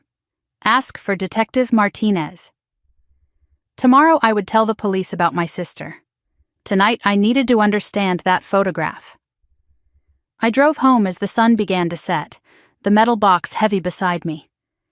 By the time I reached my apartment, the sky was turning purple and gold, beautiful in a way that felt wrong given everything I had learned. I spread the contents of the box across my kitchen table. The photograph of the little girl propped against a coffee mug. Young Margaret, young Franklin, the unknown child between them. The girl we could not keep. 1967. I called Harold Brennan. He answered on the first ring, as if he had been waiting. Miss Lawson, I take it you opened the box? I did. And I have questions. I imagine you do. There is a photograph at the bottom. My grandmother, my grandfather, and a little girl. The back says the girl we could not keep. Harold, who is she? There was a long pause on the line. When he spoke again, his voice was heavier than before. I was hoping you would not find that one. But you knew it was there. I knew. Margaret told me everything. But she wanted you to find it on your own. Who is she, Harold? Another pause. Then he said a name I had never heard before. The girl in that photograph. Her name was Catherine. She was your grandmother's daughter, born in 1962, 5 years before that photo was taken. My mind went blank for a moment. Then it started racing. My father had a sister? He never mentioned. No one did. That was the agreement. What agreement? What happened to her? Harold sighed, and I could hear the weight of decades in that sound. That is not a story for the phone, Miss Lawson. Come to my office tomorrow afternoon, after you have spoken with the police. I will tell you everything. It is time you knew the whole truth. He paused. But I warn you, this secret is the reason your family broke apart long before Ashley ever stole a dime. I could not sleep that night, not even close. I sat at my kitchen table with my laptop, the photograph of Catherine beside me, and I started searching. Catherine, born 1962, my father's sister. If she existed, there had to be records. I searched birth records, Ohio vital statistics, public databases. It took almost an hour, but I found her. Catherine Marie Lawson, born March 1962, Cleveland, Ohio. Parents, Franklin Lawson and Margaret Lawson. She was real, she existed. But there was no death record matching that name. Not in Ohio, not anywhere I could find. I switched to adoption records, sealed files, historical databases, anything I could access without being a lawyer. I found a reference just after 2 a.m. Sealed adoption, 1967 Cuyahoga County. The same year as the photograph. The girl we could not keep. My grandparents had given away their daughter. They had given her up for adoption. I kept searching, looking for any Catherine Lawson born in 1962 who might be living now. Too many results. No way to narrow it down without more information. She could be anywhere. She could be anyone. She might not even know she was adopted. I looked at the photograph again, then at the documents about Lorraine, then at Ashley's fraud attempts. My grandmother watched her own daughter get taken away, then watched Lorraine destroy herself with crime, then watched Ashley follow the same path. 3 generations of loss. And she documented all of it. By 3 a.m, my eyes were burning and my head was pounding. I needed sleep. Tomorrow I had to meet with the police, then with Harold. But even as I closed my laptop, I could not stop thinking about Catherine. Somewhere out there, I had an aunt I had never met. And no one had ever told me she existed. The Cleveland Police Department building was gray and institutional, the kind of place designed to intimidate. I arrived at 8:55, found parking, and walked through metal detectors into a lobby that smelled like floor wax and old coffee. Detective Martinez met me in the waiting area. Mid-40s, sharp eyes, dark hair pulled back in a practical ponytail. She moved with the efficiency of someone who had seen too much and learned to process it quickly. "Thank you for coming in, Miss Lawson. I know this must be difficult. I want to help. My grandmother deserves justice."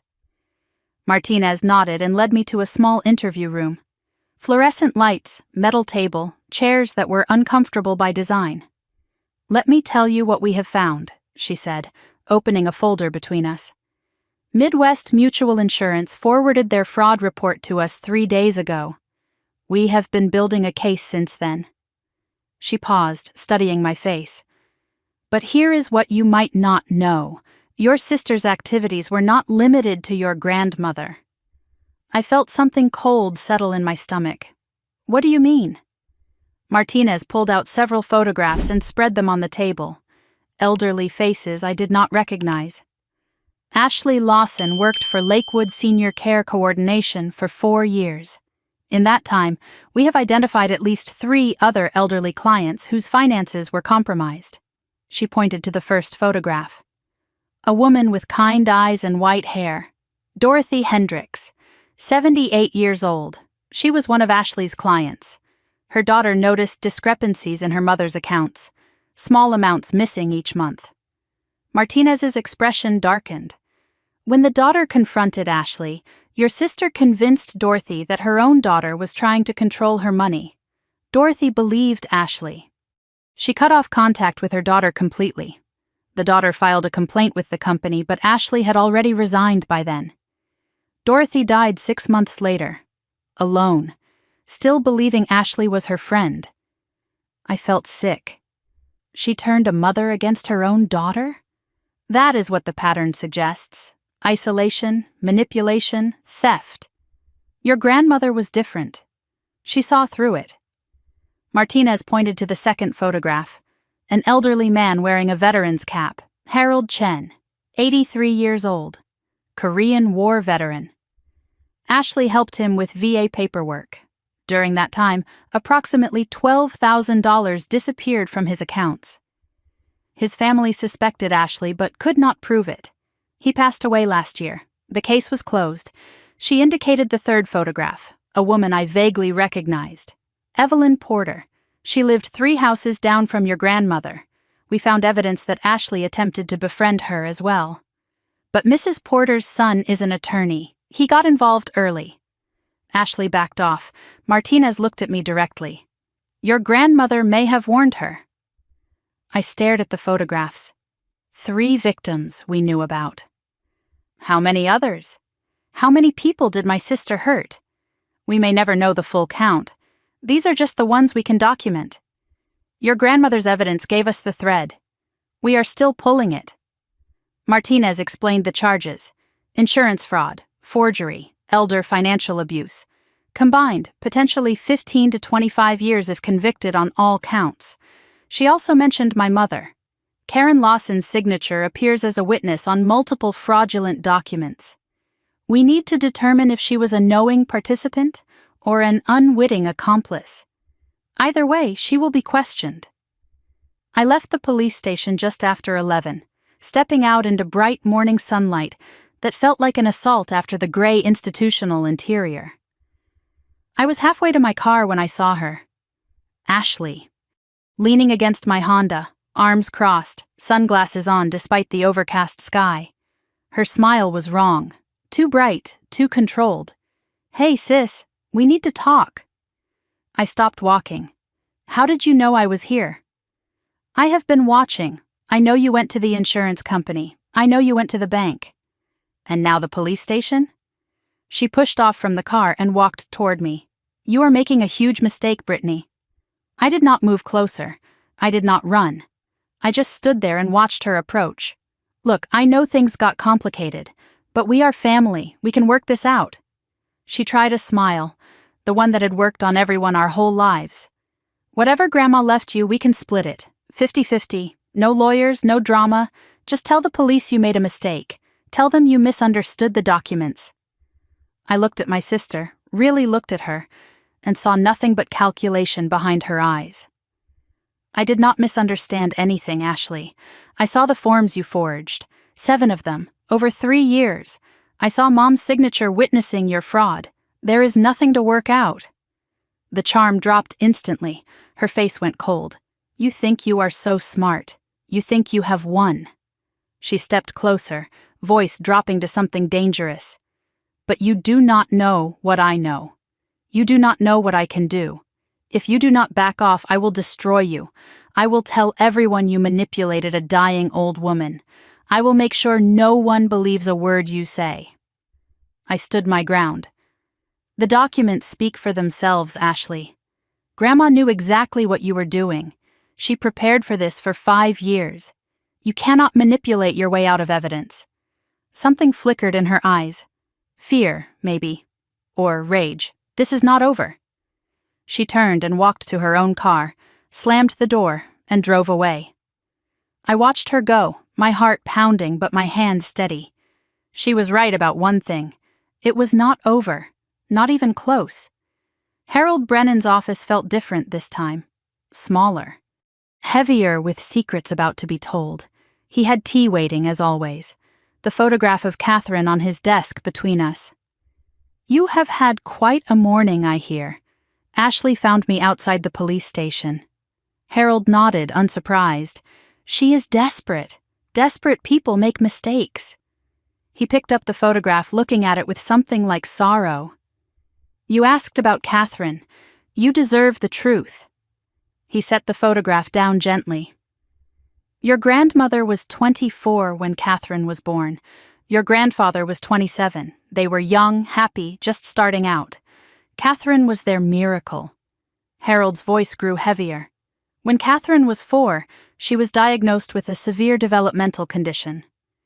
In 1966, there were no services, no support, no understanding. The doctors told Margaret and Franklin that Catherine would never live independently, that she would need constant care forever. He paused. They recommended institutionalization. That is what people did back then. I felt cold. Institutionalization? Margaret refused at first. She fought for a year. But Franklin's health was failing. They had no money, no help from family. Harold looked at me with something like grief in his eyes. And then Margaret discovered she was pregnant again. With your father. The doctors said she could not care for both children. That something had to give.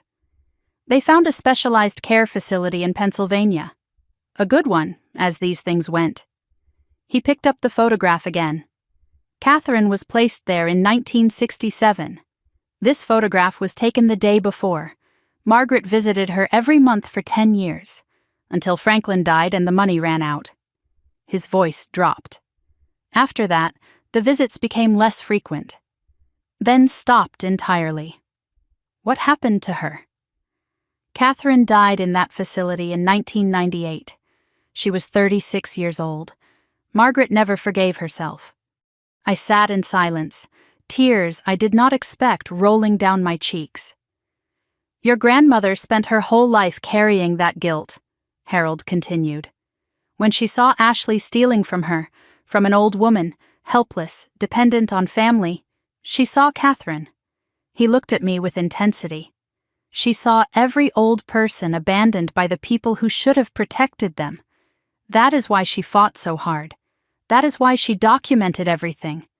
It was not about money, it was about making sure no one else was thrown away. I understood now. Finally. Completely. My grandmother lost her daughter, then spent her life trying to protect everyone else's, and my sister tried to steal from her anyway. I wiped my eyes and straightened my shoulders. Ashley threatened me this morning, said she would destroy me. Harold looked at me steadily. What will you do? I am going to finish what my grandmother started. I am going to make sure the truth comes out. All of it. My phone buzzed. A text from Karen. Brittany, Ashley told me what you are doing. We need to talk as a family. Come to dinner tomorrow. Let us fix this. My mother still thought this was something that could be fixed over pot roast. She had no idea what was coming. None of them did. I stood in front of my closet on Sunday afternoon, trying to decide what to wear to my own family's destruction. Dark blue dress, professional but not severe. Flat shoes because I might need to leave quickly. Nothing that said I was celebrating, nothing that said I was mourning. I was going to dinner with my mother and sister. It felt like going to war. The invitation had come from Karen the day before. Come to dinner tomorrow, let us fix this. As if fraud and forgery and 5 years of theft could be fixed over pot roast and mashed potatoes. As if we could sit around the dining room table and pretend we were still a family. But I was going, not because I thought anything could be fixed. Because I needed to see their faces when they realized how much I knew. I put a small folder in my purse. Copies of key documents. Not everything, just enough. I was not going to ambush them with evidence. I was going to let them hang themselves with their own lies first. Harold had called me that morning with advice. Be careful, Miss Lawson. Cornered people are dangerous. Do not go looking for a fight. But do not back down from one either. And remember, you are not there to punish them. You are there for the truth. My grandmother spent 5 years preparing for this moment. I had 5 hours. It would have to be enough. The drive to Parma took 20 minutes. My mother lived in a split-level house from the 70s, beige siding, attached garage. The house I had grown up in after my father married Karen. It never felt like home. Not really. Just a place where I was tolerated until I was old enough to leave. Ashley's BMW was already in the driveway. Sleek, expensive, probably leased. My sister always looked richer than she was. Image was everything to her. Reality was just an inconvenience. I parked on the street and sat in my car for a moment, steadying myself. The folder in my purse felt heavier than it should have. The truth always weighs more than lies. I walked up the familiar path to the front door. The garden was overgrown, weeds pushing through the flower beds. My mother used to keep it perfect. Now she could not be bothered.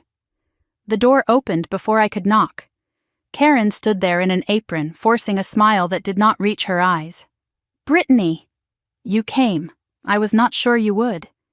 She hugged me. Stiff, brief, performative. The way she always hugged me. Like an obligation she was checking off a list. Come in, come in. Dinner is almost ready. The house smelled like pot roast and something baking. Familiar smells from a childhood that never felt quite right. I walked into the living room and noticed immediately that something was missing. The photographs, the ones that used to line the mantel and fill the shelves. My grandmother's face was nowhere to be seen. Every picture of Margaret had been removed. My grandmother had been erased from this house already, as if she never existed. Before we continue, please subscribe and tell me in the comments where you are watching from. I see everything. I read every comment. Thank you so much for your support. Now back to the story. A voice came from the kitchen. Is that Brittany? Finally decided to show up?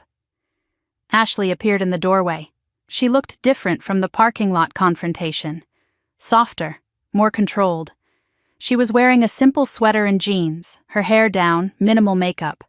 The concerned sister look. New strategy. She was going to play nice tonight. I wondered how long that would last. We sat down at the dining room table. 3 place settings arranged around the end. Karen at the head, Ashley and me across from each other. Like a tribunal, or a firing squad. The food was served. Pot roast, mashed potatoes, green beans. Normal food. As if this were a normal dinner. As if we were a normal family gathering to share a meal and catch up on our lives. Karen spoke first, her voice carefully measured. I thought we could talk like a family. Without lawyers, without police, without all this unpleasantness. She passed the potatoes, not meeting my eyes. We have had a difficult few weeks, losing Margaret, dealing with the estate, but we are still family. That has to mean something. Ashley nodded along, eating calmly, playing her part. Mom is right, Brittany. We got off on the wrong foot. I know I reacted badly at the funeral. I was grieving. We all were. She looked at me with practiced sincerity. I should not have thrown away that policy. That was wrong of me. I am sorry. The apology sounded rehearsed. Because it was. They had practiced this. Probably spent all day preparing their script, deciding who would say what, planning how to manage me back into compliance. I did not respond immediately. I just watched. Ashley's hands were steady, but she was not really eating, just moving food around her plate.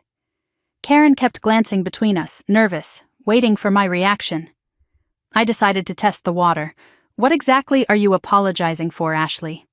She blinked. For the policy, for being dismissive. Just the policy? Nothing else? Silence. Ashley and Karen exchanged a look. Brief, almost invisible. The silent communication of co-conspirators checking their story. Brittany, please. Karen's voice had an edge now. We are trying to make peace here. Ashley made mistakes. We all make mistakes. But family forgives. That is what family does. I set down my fork. Does family also forge signatures? Does family steal from dying old women? The temperature in the room dropped 10 degrees. Ashley's calm facade cracked. Just for a second. Then she recovered. I do not know what the insurance company told you, but it is not just the insurance company, Ashley. It is the police. Dead silence. Karen's face went gray. Ashley stopped pretending to eat. Let me tell you what I know, I continued. Then you can decide if you still want to make peace. I pulled the folder from my purse and set it on the table between us. 7 forged beneficiary change requests over 3 years. Your signature on all of them, Ashley. Mom's signature as witness on 3 of them. Karen's voice was shaking. I did not know what I was signing. Ashley said what? That Grandma agreed? That it was just paperwork? I opened the folder and spread the documents across the table. But it is not just Grandma, is it, Ashley? The police told me about your other victims. The elderly clients from your job at Lakewood Senior Care. At least 3 other people you tried to steal from. One of them died before anyone figured out what you did. Ashley's face went stone cold. Her hands were shaking, but her voice was steady. I do not know what you are talking about. I looked at her across the table. My sister. The girl I grew up with. The person who had been given everything while I got nothing. And still, it was not enough for her. Did you know about Aunt Lorraine, Ashley? She frowned. Who? Mom's sister. The one she never mentions. Karen's voice was sharp. Brittany, do not... Lorraine was convicted of elder fraud in 1983. Same crime, same pattern. She died alone, in poverty, estranged from everyone. I looked at Ashley directly. That is where this path leads. Prison, then nothing. Ashley's composure finally broke. She slammed her hand on the table. You think you are so righteous, Brittany? You were never there, never helped, Never visited. Her voice was rising, years of resentment pouring out. I was the one taking care of Grandma. I was the one dealing with her bills, her doctors, her endless demands. And what did I get? Nothing. She left everything to you. She pointed at me, fingers shaking. The golden granddaughter who could not be bothered to show up. I let her finish. Let her say everything she had been holding in. Do you have any idea what it was like? Being the one who was always there? Every holiday, every emergency, every middle-of-the-night phone call. And Grandma still treated me like an outsider, still looked at me like I was not really family. Tears now. Real ones, maybe. Or maybe another performance. I could not tell anymore. I gave her years of my life. And she gave everything to you. I waited until she was done. Then I spoke calmly. So you decided to take it yourself. You could not earn it, so you would steal it. That is not injustice, Ashley. That is entitlement. Karen tried to intervene. Both of you, please. I turned to her. And you, Mom. You knew. Maybe not everything, but enough. You watched Ashley help Grandma for years. You signed papers without reading them. Did you ever wonder why Ashley was so interested in an old woman's finances? Karen had no answer, just tears streaming down her face. Grandma knew, by the way, I continued. She knew everything.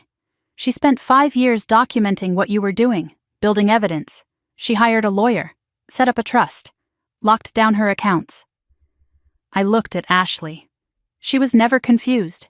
She was watching you. Ashley's face showed shock, then rage, then something that might have been grief. She knew. The whole time, she knew. And she chose to wait. Because she wanted me to be the one to finish it. I stood up from the table. The police are going to interview both of you. Probably this week. They have the forged documents. They have the insurance company's records. They have statements from other victims. This is not something you can talk your way out of. Karen grabbed my arm. Brittany, please. There has to be another way. Can you not tell them you were wrong? That you misunderstood? If you drop the complaint, maybe they will drop the investigation. I am your mother. Does that not mean anything? I looked at her hand on my arm, the same hand that had signed witness to Ashley's forgeries. You are my mother. And you helped Ashley steal from my grandmother. The same grandmother who lost her own daughter because she had no money, no support. I pulled my arm away. Did Ashley tell you about Catherine?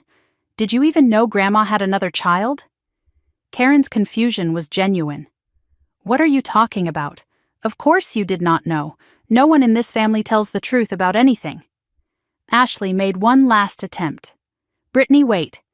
If this is about money, we can work something out. Take the insurance, take the house, take everything. Just tell the police you made a mistake. I cannot go to prison. I cannot. I picked up my purse, left the folder of documents on the table. It was never about the money, Ashley. Grandma did not fight for 5 years because of money.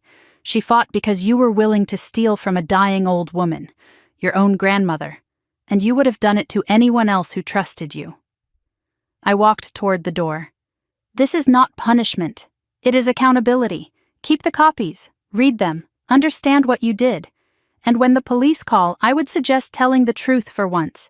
It is the only thing that might help you now. I walked out into the evening air and got into my car. My hands were shaking, my heart was pounding. But I did not feel triumphant. I felt tired, empty, sad. I had just destroyed my family. Or maybe I had just stopped pretending it was not already destroyed. Through the window I could see shadows moving. Karen and Ashley probably arguing, blaming each other, blaming me. That is what people do when the truth is too painful to accept. I thought about my grandmother, about Catherine, about all the old people Ashley had hurt. Some things are more important than family peace. Truth is one of them. My phone buzzed. A text from Detective Martinez. Miss Lawson wanted to let you know. We have made an arrest. Ashley Lawson was taken into custody this evening on charges of insurance fraud, forgery, and elder financial abuse. Her bail hearing is tomorrow. I read the text twice. While I was at dinner, confronting my family, The police were building their case. Ashley had come to that dinner thinking she could manipulate her way out of this. She did not know she was already caught. I started the car and pulled away from the curb. My grandmother once told me that the truth is patient. It can wait longer than any lie. Turns out, so was justice. And now Ashley was going to learn what patience costs. 1 week after Ashley's arrest, I sat at my desk at work, trying to focus on spreadsheets that no longer seemed to matter. The numbers blurred together, meaningless columns of data that had nothing to do with the chaos my life had become. It had been 7 days since my sister was taken into custody. 7 days of phone calls from lawyers, meetings with investigators, questions I did not know how to answer. 7 days of lying awake at night, staring at the ceiling, wondering if I had done the right thing. My coworkers had noticed something was wrong. I could feel their eyes on me when they thought I was not looking. The whispered conversations that stopped when I walked into the break room. "Is everything okay, Brittany?" my supervisor had asked on Tuesday. "Family stuff." "I am handling it." What else could I say? My sister is in jail for trying to steal $2 million from our dead grandmother. My mother might be charged as an accomplice. I am suddenly worth more money than I ever imagined, and I have never felt more alone. Some stories you cannot tell. I looked like someone who had won a war but forgotten why she was fighting. Dark circles under my eyes. Coffee, the only thing keeping me upright. My apartment was a mess of legal documents and takeout containers and clothes I had not bothered to put away. The new normal, if you could call it that. My phone buzzed on my desk. A Cleveland number I had learned to recognize. "Miss Lawson, this is Detective Martinez. I need you to come to the station. We have completed our initial investigation. There are some things you need to see." My stomach tightened. "Good things or bad things?" A pause on the line. "Depends on your perspective. But you should be here." I told my supervisor I had a family emergency and left work early. It was not even a lie anymore. My entire life had become one long family emergency. The Financial Crimes Division was on the 3rd floor of the Cleveland Police Department. Martinez met me in the lobby and led me through a security door, down a hallway lined with offices and interview rooms. "Thank you for coming," she said. "I want to show you what we have put together." She pushed open a door to a large conference room that had been converted into a case headquarters. My breath caught when I saw what was inside. A whiteboard covered one entire wall, photographs, timelines, connection lines drawn in different colored markers. Ashley's photo was in the center, her employee ID picture from Lakewood Senior Care. Lines radiated out from her face to other photographs, other names, other victims. Boxes of documents sat on the table, folders stacked in neat piles, evidence bags containing papers I recognized from my grandmother's files. "This is the Ashley Lawson case," Martinez said. "All of it." I walked closer to the whiteboard, trying to take it all in. After the insurance company filed their report, we subpoenaed records from multiple sources: banks, insurance companies, the county recorder's office, Ashley's former employers. "We have spent the last week building a complete picture." She pointed to the timeline running along the bottom of the board. 5 years of documented fraud attempts against your grandmother. 7 rejected beneficiary changes, multiple forged signatures, unauthorized attempts to access bank accounts, attempts to change property deeds. She looked at me. "Your grandmother's documentation was meticulous. She made our job easy." I stared at the board, at the web of connections, at the evidence my grandmother had spent years building. She had known this day would come, she had prepared for it, and she had not lived to see it. "But here is what concerns us, Miss Lawson." Martinez moved to another section of the whiteboard. 3 more photographs. Elderly faces I did not recognize. Your grandmother was not the only target. Ashley Lawson appears to have a pattern. She pointed to the first photograph. A woman with kind eyes and white hair. Dorothy Hendricks, 78 years old. She was one of Ashley's clients at Lakewood Senior Care. Her daughter noticed discrepancies in her mother's accounts about 2 years ago. Small amounts missing each month. Nothing dramatic, just a steady drain. Martinez's expression darkened. When the daughter confronted Ashley, "Your sister did something clever." She convinced Dorothy that her own daughter was trying to control her money, that her daughter was the one who could not be trusted. I felt sick. What happened? Dorothy believed Ashley. She cut off contact with her daughter completely, stopped returning calls, refused to see her. Martinez paused. The daughter filed a complaint with Lakewood Senior Care, but Ashley had already resigned by then, moved on to the next opportunity. And Dorothy?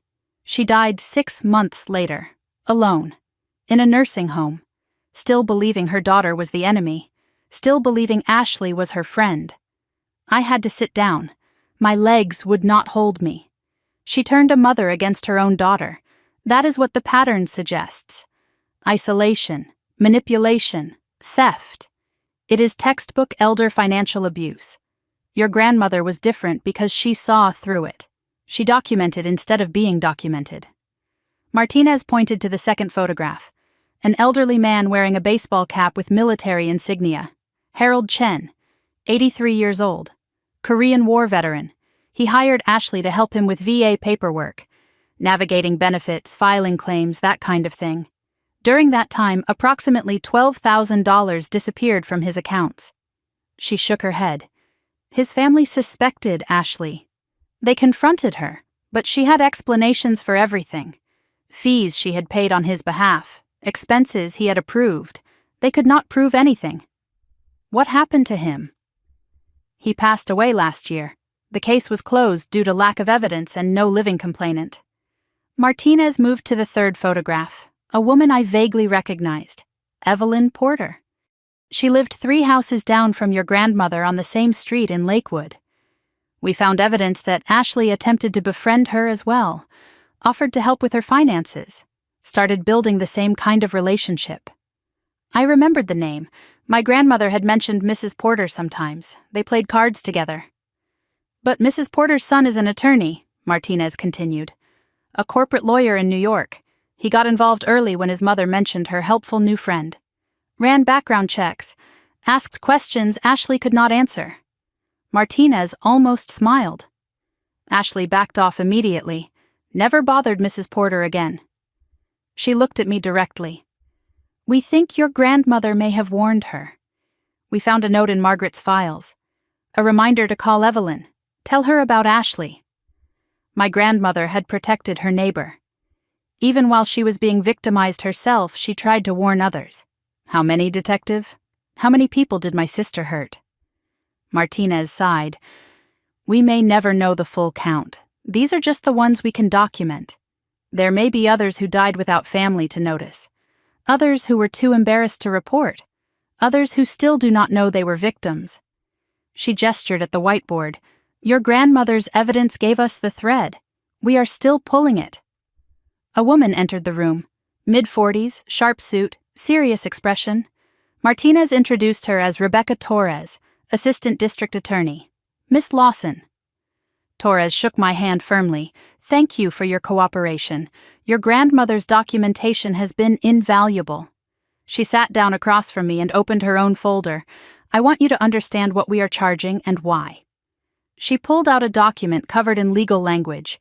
Insurance fraud, 1 count, felony, forgery, 7 counts, multiple felonies, elder financial abuse, 3 counts, felonies, attempted theft by deception, multiple counts. She looked up at me. Combined, these charges carry a potential sentence of 15 to 25 years. 25 years? Maximum. Realistically, with a plea deal, we are looking at 5 to 10. But Miss Lawson, I need you to understand something. She leaned forward. Your sister is a serial predator. She targeted the most vulnerable people in our community, repeatedly, over years. She isolated them from their families. She manipulated their trust. She stole their money and their dignity. Torres's voice was hard. The court takes that seriously, as do I. She explained the civil implications as well. I had grounds to sue for recovery of stolen funds, damages, legal fees. That was separate from the criminal case and entirely my decision. I nodded, overwhelmed, trying to process. What about my mother? Karen Lawson? Torres and Martinez exchanged a glance. "Your mother is complicated," Torres said carefully. "We have interviewed her. She claims she did not know what she was signing, that Ashley told her it was routine paperwork. Do you believe her?" Torres considered the question. "I am not sure. But I am also not sure we can prove otherwise. Willful ignorance is difficult to prosecute. For now, she is a witness, not a defendant. But that could change depending on what else we find." Martinez offered to show me the recording of my mother's interview. I hesitated, then agreed. I needed to understand. They led me to a small room with a monitor. Martinez queued up the video. Karen appeared on screen, sitting in an interview room similar to the one we had just left. She looked older than I remembered. Smaller. Her hair was not done, her makeup was missing, her hands fidgeted constantly with the strap of her purse. Martinez was on screen across from her asking questions. "Mrs. Lawson, your signature appears on 3 forged documents. Can you explain that?" Karen's voice was thin, defensive. I did not know they were forged. Ashley said Margaret agreed to everything. She said it was just paperwork, family business, nothing illegal. "Did you read what you were signing?" A long pause. Karen looked down at her hands. "I trusted my daughter." "I should not have had to read everything," Martinez pressed. "Did you ever ask Margaret directly? Confirm that she had agreed to these changes?" Karen's voice got smaller. "No. Ashley said it would upset her, that Margaret was getting confused and we needed to handle things quietly." The interview continued, but I had heard enough. Torres stopped the video. "Your mother made choices, Miss Lawson. Whether they were criminal choices is harder to prove." I stared at the frozen image of Karen on the screen. My mother. The woman who had raised me, or at least been present while I raised myself. The woman who had chosen Ashley over me at every turn. She chose Ashley, every single time, even when it meant helping steal from an old woman. I was not sure which was worse, if she knew what she was doing, or if she simply did not bother to find out. I left the police station in the late afternoon. The sun was too bright, the world too normal. People walked past me on the sidewalk, going about their lives, unaware that mine had just been turned inside out again. I did not go home. Instead, I drove to Lakewood, to my grandmother's street. I parked outside her small Cape Cod house and just sat there, looking at the place where everything had started. The house was empty now. Harold was handling the estate. Eventually it would be sold, or kept, or turned into something new. I had not decided yet. My sister was a serial predator of the elderly. My mother was either complicit or willfully blind, and I was the one who brought it all down. Was this what Grandma wanted? Her family destroyed? Her granddaughter in prison? Or did she just want the truth?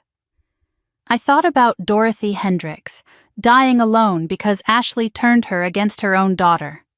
I thought about Harold Chen, his savings stolen while he dealt with memories of a war 60 years past.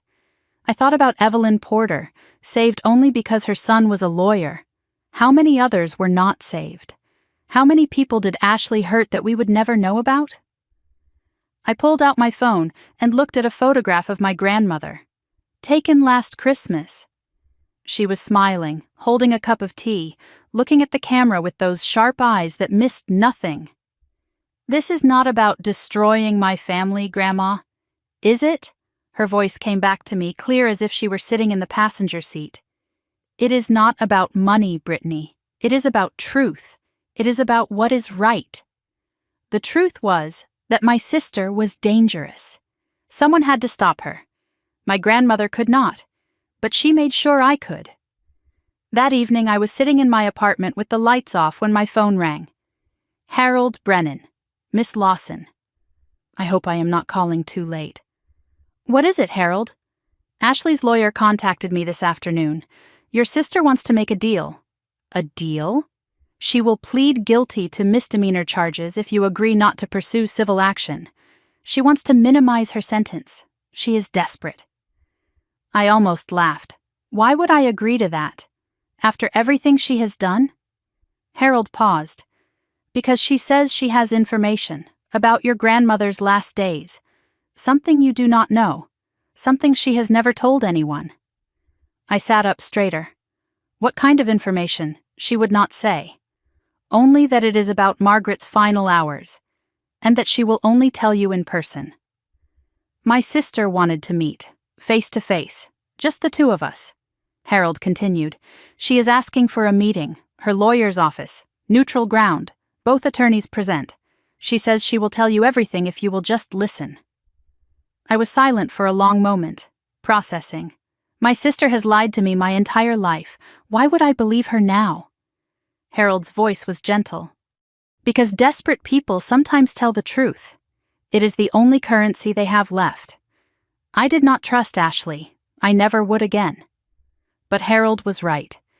Desperate people do strange things. And if there was something about Grandma's last days that I did not know, something Ashley had been hiding, I needed to hear it. Even if it came from a liar. Even if it was just one more manipulation. Some truths are worth the risk.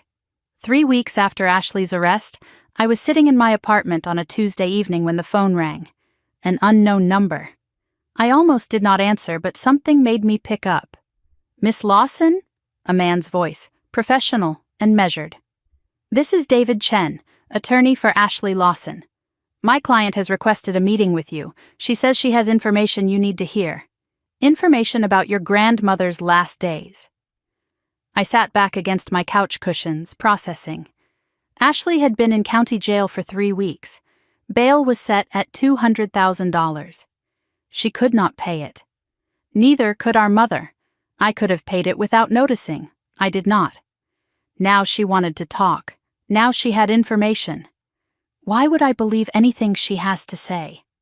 Chen's voice remained neutral. "I understand your skepticism, but my client is not asking you to drop charges. She is not asking for anything except the chance to be heard. She says she has something to tell you about Margaret Lawson's final hours, something she has never told anyone." I thought about Harold Brennan's words from days ago. Desperate people sometimes tell the truth. It is the only currency they have left. My grandmother spent her last years documenting everything Ashley did. But there were gaps, things I did not know, things that happened when I was not there. If Ashley knew something about Grandma's final days, I needed to hear it, even if it was another manipulation, even if it was another lie. When and where? Tomorrow, 2 p.m. My office? Downtown Cleveland. Neutral ground. Both attorneys present if you wish. I called Harold that night. He agreed to come with me. "I will not let you walk into this alone, Miss Lawson. Whatever she has to say, you should have support." That night, I lay in bed staring at the ceiling, wondering what Ashley could possibly tell me that would matter. What secret had she been keeping? What did she know about my grandmother's death that I did not? The questions followed me into my dreams. David Chen's law office was in a modest building downtown, not a fancy firm. Chen was court-appointed after Ashley's case became too complex for the public defender's office. He was doing his best with a difficult client. I arrived with Harold at 1:45. The waiting room was small, worn furniture, outdated magazines. A receptionist who looked overworked barely glanced up as we entered. This was where Ashley's life had led. From a BMW and designer clothes to a court-appointed lawyer and county jail. I did not feel satisfaction, just a deep, tired sadness. Harold touched my arm. "Remember, whatever she says, you do not have to respond. Listen, observe, do not let her manipulate you." I nodded. I know who my sister is. Do you? People change when they are cornered, sometimes for better, sometimes for worse. Chen appeared in the doorway. "Miss Lawson, we are ready." I followed him down a narrow hallway to a small conference room. One window, harsh fluorescent lights, a table with 4 chairs. Chen sat on one side, and beside him was Ashley. The last time I saw my sister, she was being put into a police car outside our mother's house. 3 weeks in county jail had changed her. No makeup, hair pulled back in a simple ponytail. She had lost weight, and not in a healthy way. Her cheeks were hollow, her collarbones visible beneath the simple blouse she wore. Dark circles under her eyes suggested she had not been sleeping any better than I had. My sister had always been perfect, polished, in control. The woman across from me looked broken. Our eyes met as I entered the room. No hostility, no charm, just exhaustion. "Hey, Britt." "Ashley." I sat down across from her. Harold took the chair beside me. The table between us felt like a battlefield. Chen spoke first. "Thank you for coming, Miss Lawson. My client asked for this meeting. She has information she wants to share, and she wants to explain some things." He glanced at Ashley, then back at me. "This is not a negotiation. She is not asking you to drop charges. She just wants to be heard. After that, whatever you decide is up to you." I looked at my sister, waited. Ashley cleared her throat. Her voice was rough, like she had not been using it much. "I know you have no reason to believe anything I say. I have lied to you, to Mom, to everyone." She looked down at her hands on the table. I noticed they were trembling slightly. "But there is something you do not know. About Grandma, about her last days. I think you need to hear it. And I think I need to say it." I kept my expression neutral. "I am listening." Ashley took a breath and began. I did not start out trying to steal from her. "I need you to understand that. When I first started helping Grandma with her paperwork, I really was just helping. She was getting older. Things were getting confusing for her. I wanted to be useful." She paused, gathering herself. "Then I saw her accounts, the insurance policy, the savings. She had so much more than anyone knew, and she was just sitting on it, not spending it, not enjoying it, just hoarding it." Her voice took on an edge of old resentment. And I thought, why? Why save all this money if you are never going to use it? I waited. Let her talk. I was drowning, Brittany. Credit card debt, car payments, rent I could barely make. I looked successful, but I was one missed paycheck from disaster. She laughed bitterly, and there was Grandma with hundreds of thousands of dollars living like a miser, clipping coupons. Driving a car older than both of us. I told myself I was just redistributing, taking what she was not using. I told myself she would not even notice. "She noticed," I said quietly. "She noticed everything." Ashley nodded, her eyes glistening. I know that now. But back then, I convinced myself she was too old, too confused. I needed her to be confused, so I could keep telling myself what I was doing was okay. She wiped her eyes with the back of her hand. "The first time the insurance company rejected my form, I panicked. I thought I had been caught. I thought police would show up any day. But nothing happened. So I tried again. And again. Each rejection made me more desperate, more creative. I could not stop. I was in too deep." Ashley looked at me directly. I became someone I did not recognize. And the worst part? I blamed Grandma for it, for making me become this. I let the silence sit between us. Processing. Waiting. "There is something else," Ashley said. "Something you do not know about the end." She took another shaky breath. "You were not there when Grandma was in the hospital. Those last few days." "But I was." I stiffened. "You visited her? You never said—" "No one knew. I went alone, the night before she died." I stared at my sister, trying to read her face. What happened? Ashley's voice dropped, almost to a whisper. She was so small in that bed, so fragile. I almost did not go in. I stood outside her room for 10 minutes trying to decide, but something pulled me inside. Guilt, maybe, or hope. I thought maybe I could fix things, apologize, get her to change the policy, one last try. She wiped her eyes again. She was awake, weak but awake, and her eyes, Brittany. Her eyes were sharp, like they had always been. She was not confused at all. She looked at me and said, "I know why you are here, Ashley." I tried to explain, tried to apologize, tried to make her understand why I needed the money, why I had done what I did. She just listened. Did not interrupt, did not argue. Ashley's voice broke. When I finished talking, she reached out and took my hand. Her grip was so weak, but she held on. And she said something I will never forget. Ashley looked at me, tears streaming down her face now. She said, "I forgive you, Ashley, But I do not trust you. The forgiveness is for my soul. The trust is for Brittany. She is the one who will do what is right. You never could." The room was completely silent. I could hear my own heartbeat. "I left that hospital room knowing everything was over," Ashley continued. "She was not going to change the policy. She was not going to give me anything, and she was at peace with that. She died the next morning. Those were the last words she ever said to me. I forgive you, but I do not trust you." I sat with that for a long moment. My grandmother spent her last night on earth forgiving the woman who tried to rob her. That was so like her. Grace that no one deserved. "Why are you telling me this, Ashley? What do you want from me?" Ashley shook her head. "Nothing. I am not asking you to drop charges. I know I am going to prison. My lawyer says probably 3 to 5 years. She looked at me with something that might have been acceptance. "I just needed you to know that Grandma was not fooled, not even at the end, and I needed to say it out loud. What I did, who I became." She paused. "The program here, in county. There is a counselor. She has been helping me understand why I did this. They call it entitled thinking, believing the world owes you something." She almost smiled, but it was sad.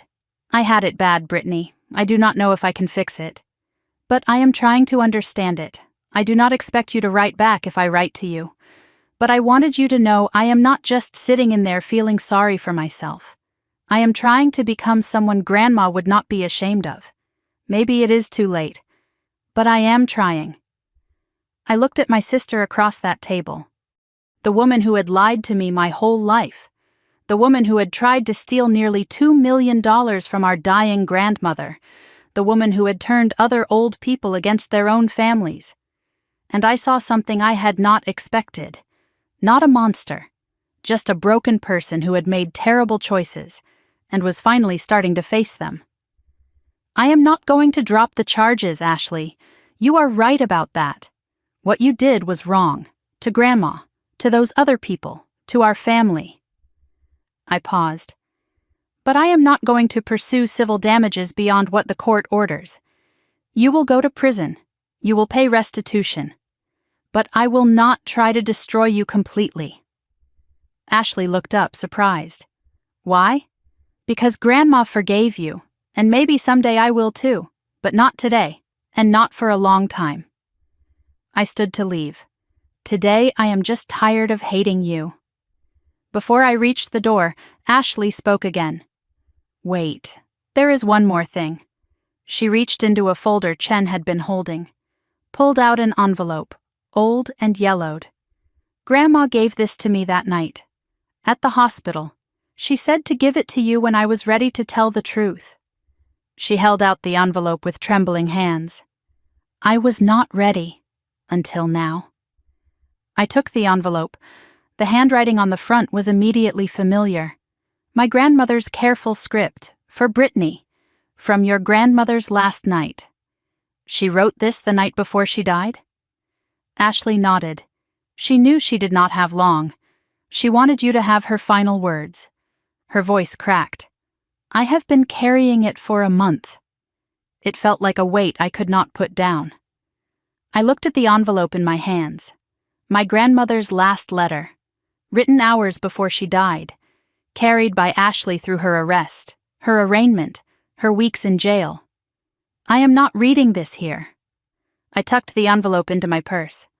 "Thank you for telling me the truth, Ashley. Finally." I turned to leave. At the door, I paused and looked back. Ashley looked smaller than ever. Alone at that table, her lawyer beside her, but somehow still alone. The confident, manipulative sister I had known my whole life was gone. In her place was just a woman facing the consequences of her choices. "Good luck at the trial, Ashley. I mean that." She looked up at me with red eyes. "I know. That is what makes it worse." I walked out of that office with Harold beside me, the envelope heavy in my bag. My grandmother's last letter, written the night before she died. Whatever was inside, it had waited a month to reach me. It could wait a little longer.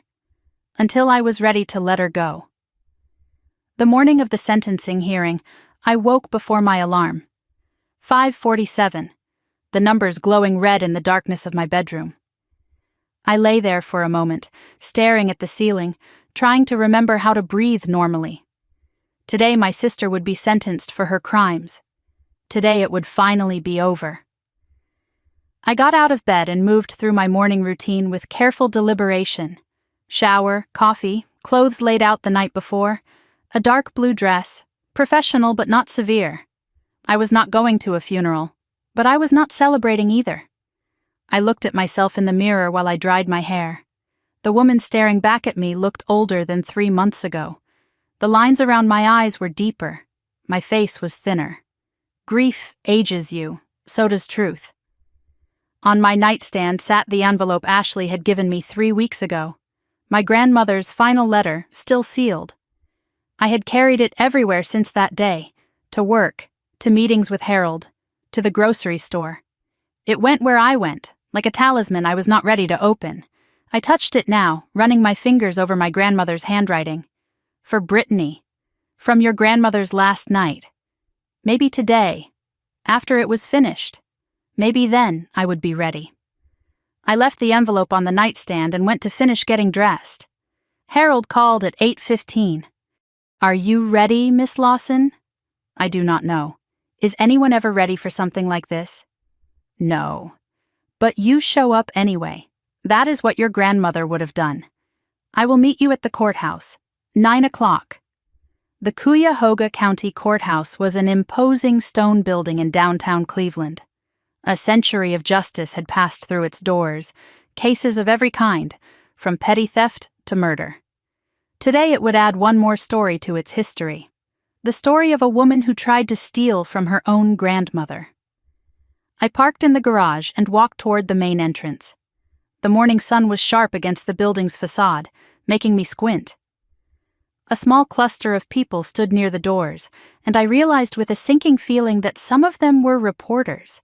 Elder fraud cases do not usually draw cameras, but sister sends sister to prison apparently does. A reporter approached me with a microphone.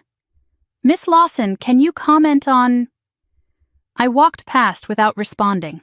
I had nothing to say to them. My story would speak for itself. Inside the courthouse, I passed through security, metal detectors, the smell of old wood and anxiety. Harold was waiting in the lobby, dressed in his usual understated suit. "The prosecution is ready," he said. "The defense has accepted the plea." "She is not fighting it?" "She stopped fighting weeks ago." "I think meeting with you changed something." I nodded, not sure what to say. Then I saw her, Karen, my mother, sitting on a bench across the lobby, alone. She was clutching her purse like a lifeline, her knuckles white. She looked smaller than I had ever seen her. Older. Defeated. Our eyes met across the distance. Karen opened her mouth as if to speak. Her lips formed my name. I looked away and walked toward the courtroom. I was not ready to talk to my mother. I might never be. Harold held the door for me. "This is it, Miss Lawson. After today you can start to heal. Can I? Or will this follow me forever?" Both. That is the nature of family wounds. They heal, but they scar. I took a breath and stepped inside. Courtroom 4B was smaller than I expected. Wood-paneled walls, high ceilings, an American flag behind the judge's bench. The gallery was half full, some press in the back rows. Detective Martinez sitting near the aisle. A few faces I did not recognize. I took my seat behind the prosecution table. A DA Torres was already there, her files organized in neat stacks, her expression focused. Harold sat beside me, a steady presence. I was here as a witness, a victim's representative, and a sister. I was not sure which role was hardest. A side door opened, and Ashley was led in by a bailiff. She was wearing civilian clothes for the sentencing. A simple gray dress, conservative, appropriate. Her hair was pulled back, no makeup, no jewelry, no performance. She looked like a woman who had stopped pretending. Our eyes met across the courtroom.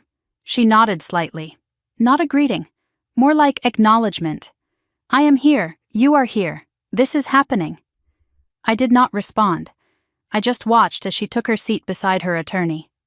All rise. Judge Eleanor Whitfield entered the courtroom. 60s, silver hair, reading glasses, an expression that suggested she had seen everything and was not easily impressed. She took her seat and surveyed the room. "Be seated. We are here for sentencing in the matter of State of Ohio versus Ashley Marie Lawson." She consulted her notes. "The defendant has entered guilty pleas to 3 counts of felony fraud, 4 counts of forgery, and 2 counts of elder financial abuse." She looked up. "Before I deliver the sentence, I will hear statements from both parties." Torres stood. "Your Honor, the state would like to present a victim impact statement." "Proceed." Torres cleared her throat.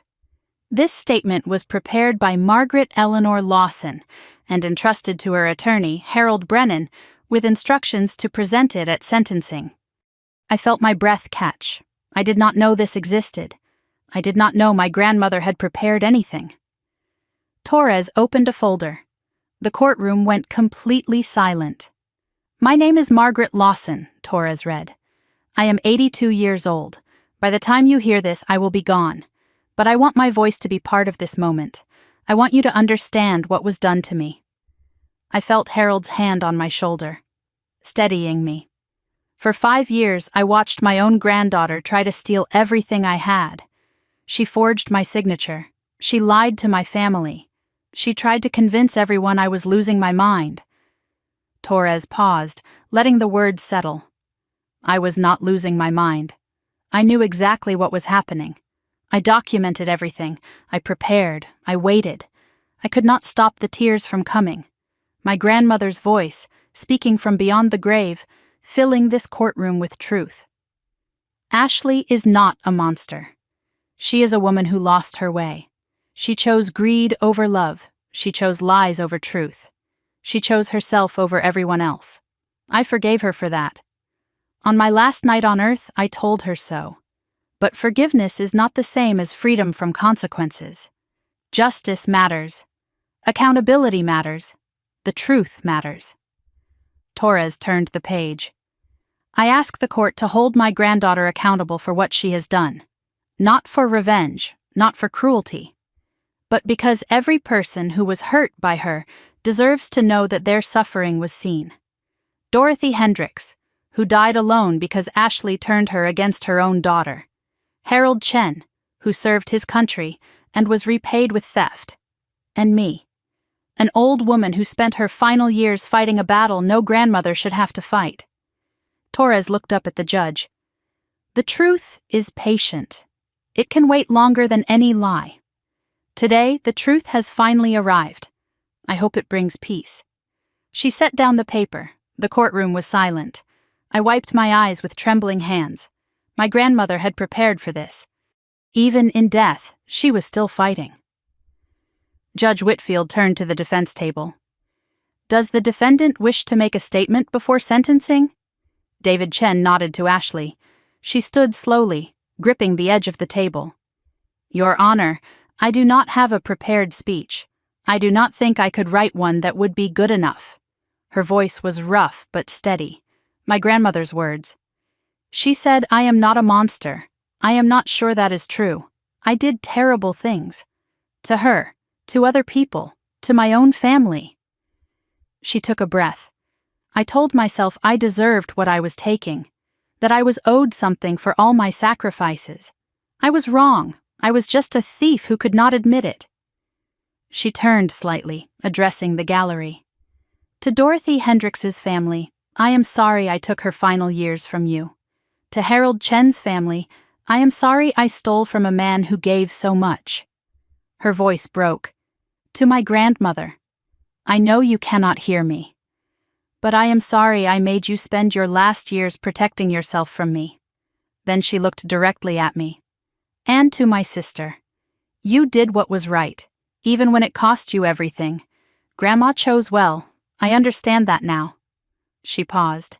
I do not expect you to forgive me. But I want you to know, I finally see clearly. Whatever happens next, I earned it. She sat down. Her attorney touched her arm. a small comfort in a terrible moment. My sister had finally stopped performing. Whether the change was real, only time would tell. Judge Whitfield removed her reading glasses and looked at Ashley.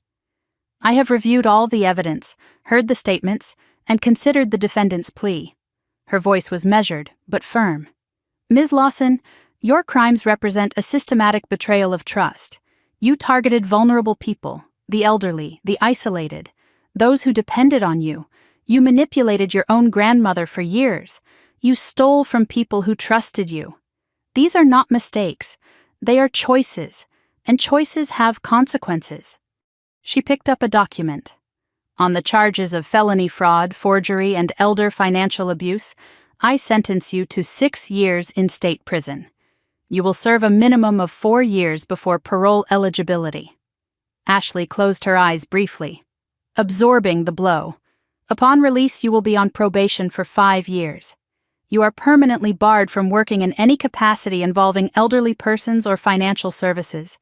Full restitution is ordered to all identified victims and their estates. The judge looked at Ashley directly. Do you understand the terms of this sentence? Yes, Your Honor. From somewhere behind me in the gallery, I heard a sound. A sob. Karen, her face buried in her hands, shoulders shaking. I glanced back. My mother had finally lost the daughter she had chosen over everyone else.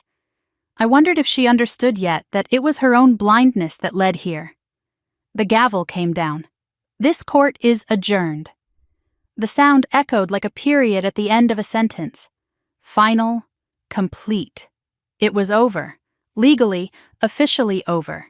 6 years. That is what my grandmother's final years were worth to a court of law. I walked out of the courtroom into the hallway. Harold stayed close beside me. Detective Martinez approached. Your grandmother would be proud. She fought for years. You finished it. Thank you, Detective. For everything. She shook my hand and walked away. I moved toward the exit, avoiding eye contact with the reporters who were packing up their equipment. Then I saw Karen, hovering near the door, eyes red and swollen, waiting. I changed direction and walked the other way. Found a side exit, pushed through into the cold February air. Not today. I could not do that today. Harold found me outside. What will you do now, Miss Lawson? I reached into my purse and pulled out the envelope I had been carrying for 3 weeks.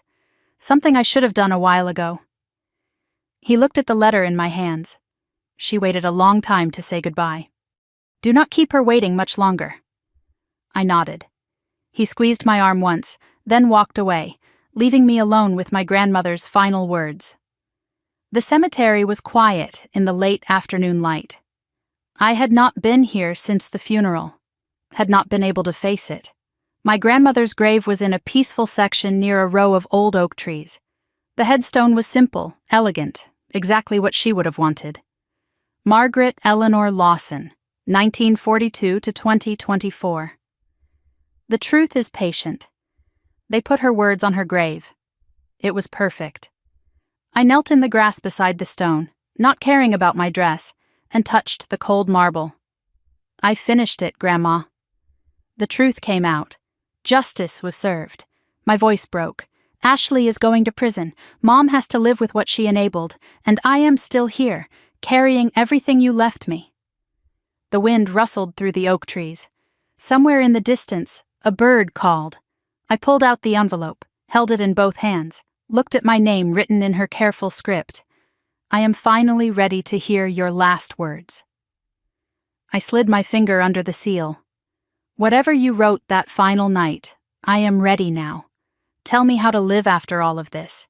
Tell me what comes next. The envelope was old and soft in my hands, the paper worn from weeks of being carried everywhere I went.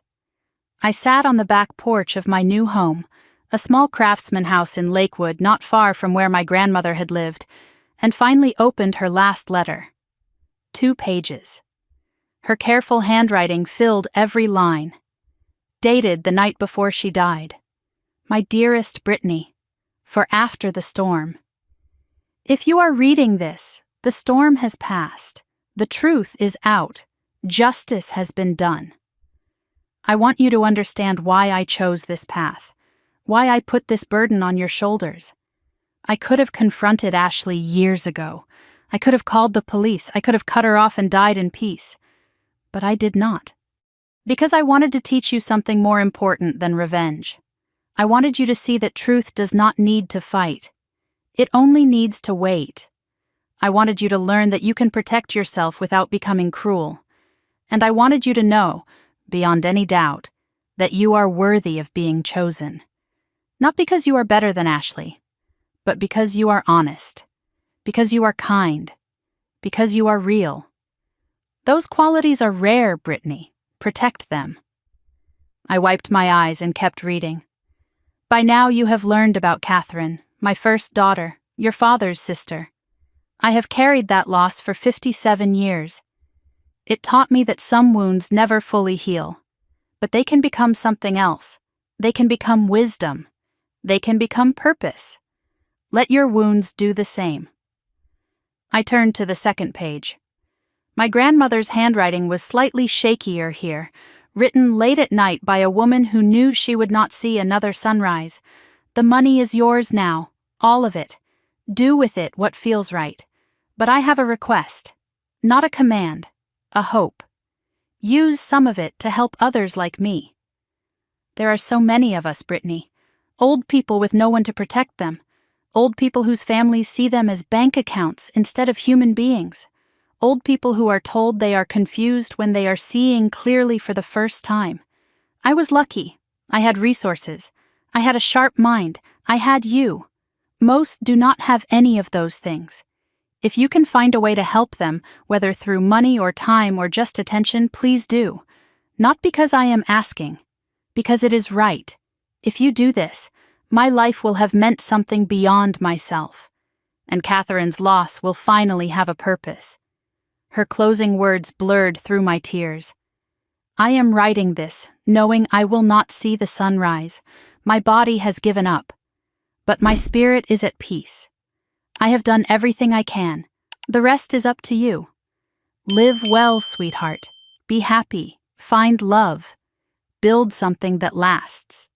And when you are old like me, sitting on your own porch with your own tea, remember, the truth is patient, and so is love. With all my heart, forever. Grandma Margaret. I read the letter twice, 3 times. Let her voice fill my head one last time. She knew she was dying, and she spent her last night writing to me, not about money, not about revenge, about purpose. That was 8 months ago. 8 months since I buried my grandmother. 8 months since I sent my sister to prison. 8 months of learning how to live in the wreckage of my family. I quit my administrative job 3 months after the sentencing. I did not need to push paper for someone else anymore. The inheritance gave me freedom I had never imagined. I used it carefully, the way my grandmother would have wanted. Paid off my small debts. Bought this house. Invested wisely. My grandmother taught me about compound interest when I was 12 years old. I finally understood the lesson. My new routine was quieter than my old life. Mornings on this porch with coffee, watching the neighborhood wake up. Afternoons working on the project that had consumed me for months. Evenings reading, walking, learning to be alone without being lonely. I discovered that peace does not come from having everything figured out. It comes from accepting that some things will never be figured out. The house was filled with pieces of my grandmother's home now, her teacups in my kitchen, her books on my shelves, her photographs on my walls. The chess set from her porch sat on mine, pieces always set up, waiting for a game that would never come. I did not play much, but sometimes I set up the pieces and just looked at them. Grandma taught me that chess is not about the pieces you capture. It is about the positions you create. She was positioning pieces her whole life. I was just now understanding the game. But the biggest change came from her last request, the thing she hoped I would do with her money. It took 3 months of planning. Lawyers and paperwork and meetings with people who knew how to turn ideas into organizations. But it was finally real. The Margaret Lawson Foundation for Elder Financial Protection. A small office downtown. 2 part-time employees, 1 very dedicated volunteer. Me. We did not have much yet, but we had enough to start. Our work was simple but important. Free document review for elderly individuals who wanted someone to look over their paperwork. Legal referrals for anyone who suspected financial abuse. Education programs at senior centers, teaching people how to protect themselves. A hotline for families who thought something might be wrong. We helped old people look at their paperwork. We asked questions, we paid attention. All the things my grandmother did for herself, we did for people who could not. In 4 months, we helped 63 people. We caught 2 cases of suspected fraud. Both were now with law enforcement. We reunited one elderly man with his daughter after his caregiver tried to isolate him. Dorothy Hendricks's story, happening again.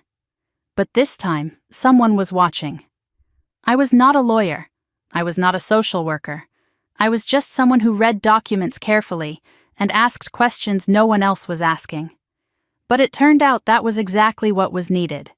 Most fraud is not sophisticated. It just counts on no one paying attention. We paid attention. I thought about naming the foundation after Catherine too, but my grandmother never wanted anyone to know about her. So instead, there was a small plaque in the office. In memory of Catherine, 1962 to 1998. The girl we could not keep. Grandma's 2 daughters, together at last. 1 in name, 1 in spirit. 2 months after the sentencing, a letter arrived at my apartment. Not email, not text. A real letter, handwritten, from Karen. My mother apologizing. Imperfectly, incompletely. But sincerely, or at least as sincerely as Karen was capable of. She said she finally understood what she had enabled, what her blindness had cost. She said she was sorry for choosing Ashley, for not seeing me, for letting my grandmother fight alone. I agreed to meet her. 1 coffee, public place. No promises. Karen looked older than I remembered.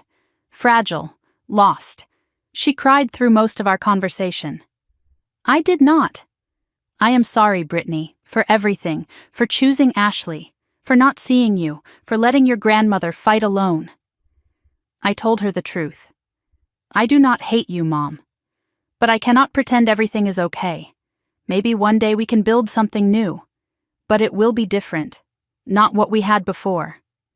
She nodded. She did not argue. That was new. We talked now. Once a month, sometimes twice. It was not warm. It was not family dinners and holiday hugs. But it was honest.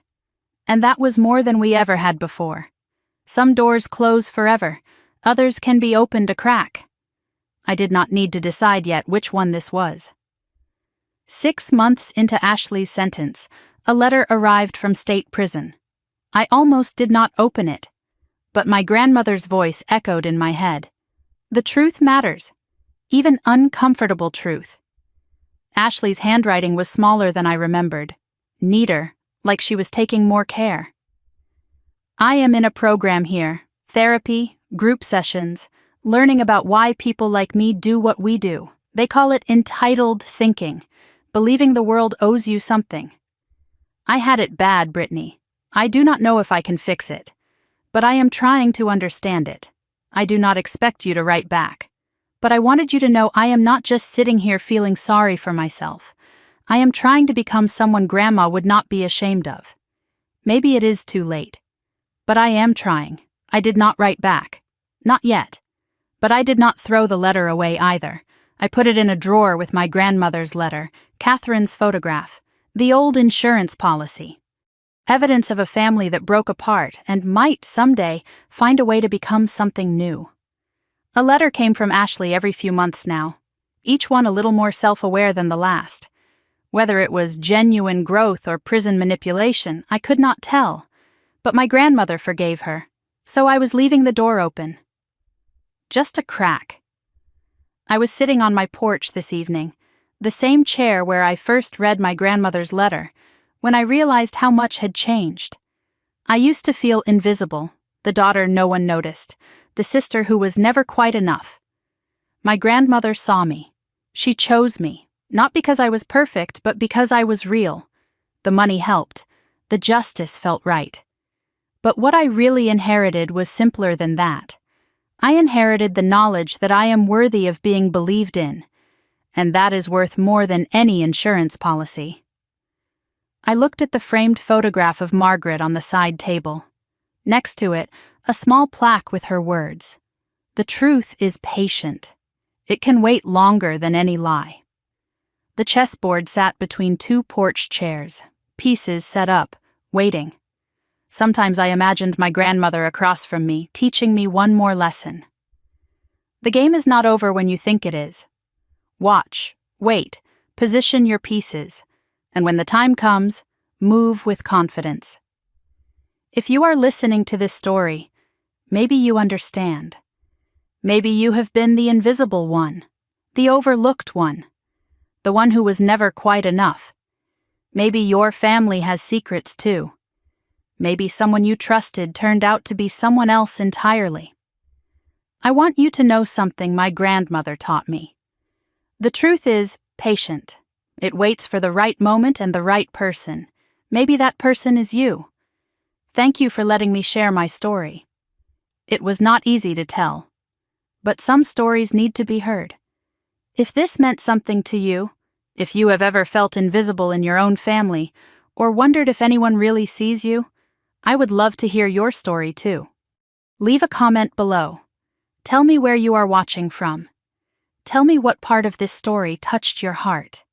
And if you want to hear more stories like this, stories about truth and justice and the strength it takes to stand up for what is right, make sure you subscribe so you do not miss the next one. Take care of yourselves, and take care of the elders in your life. They see more than you know, and they might be waiting for you to see them too. Until next time. This story is fictionalized for dramatic effect.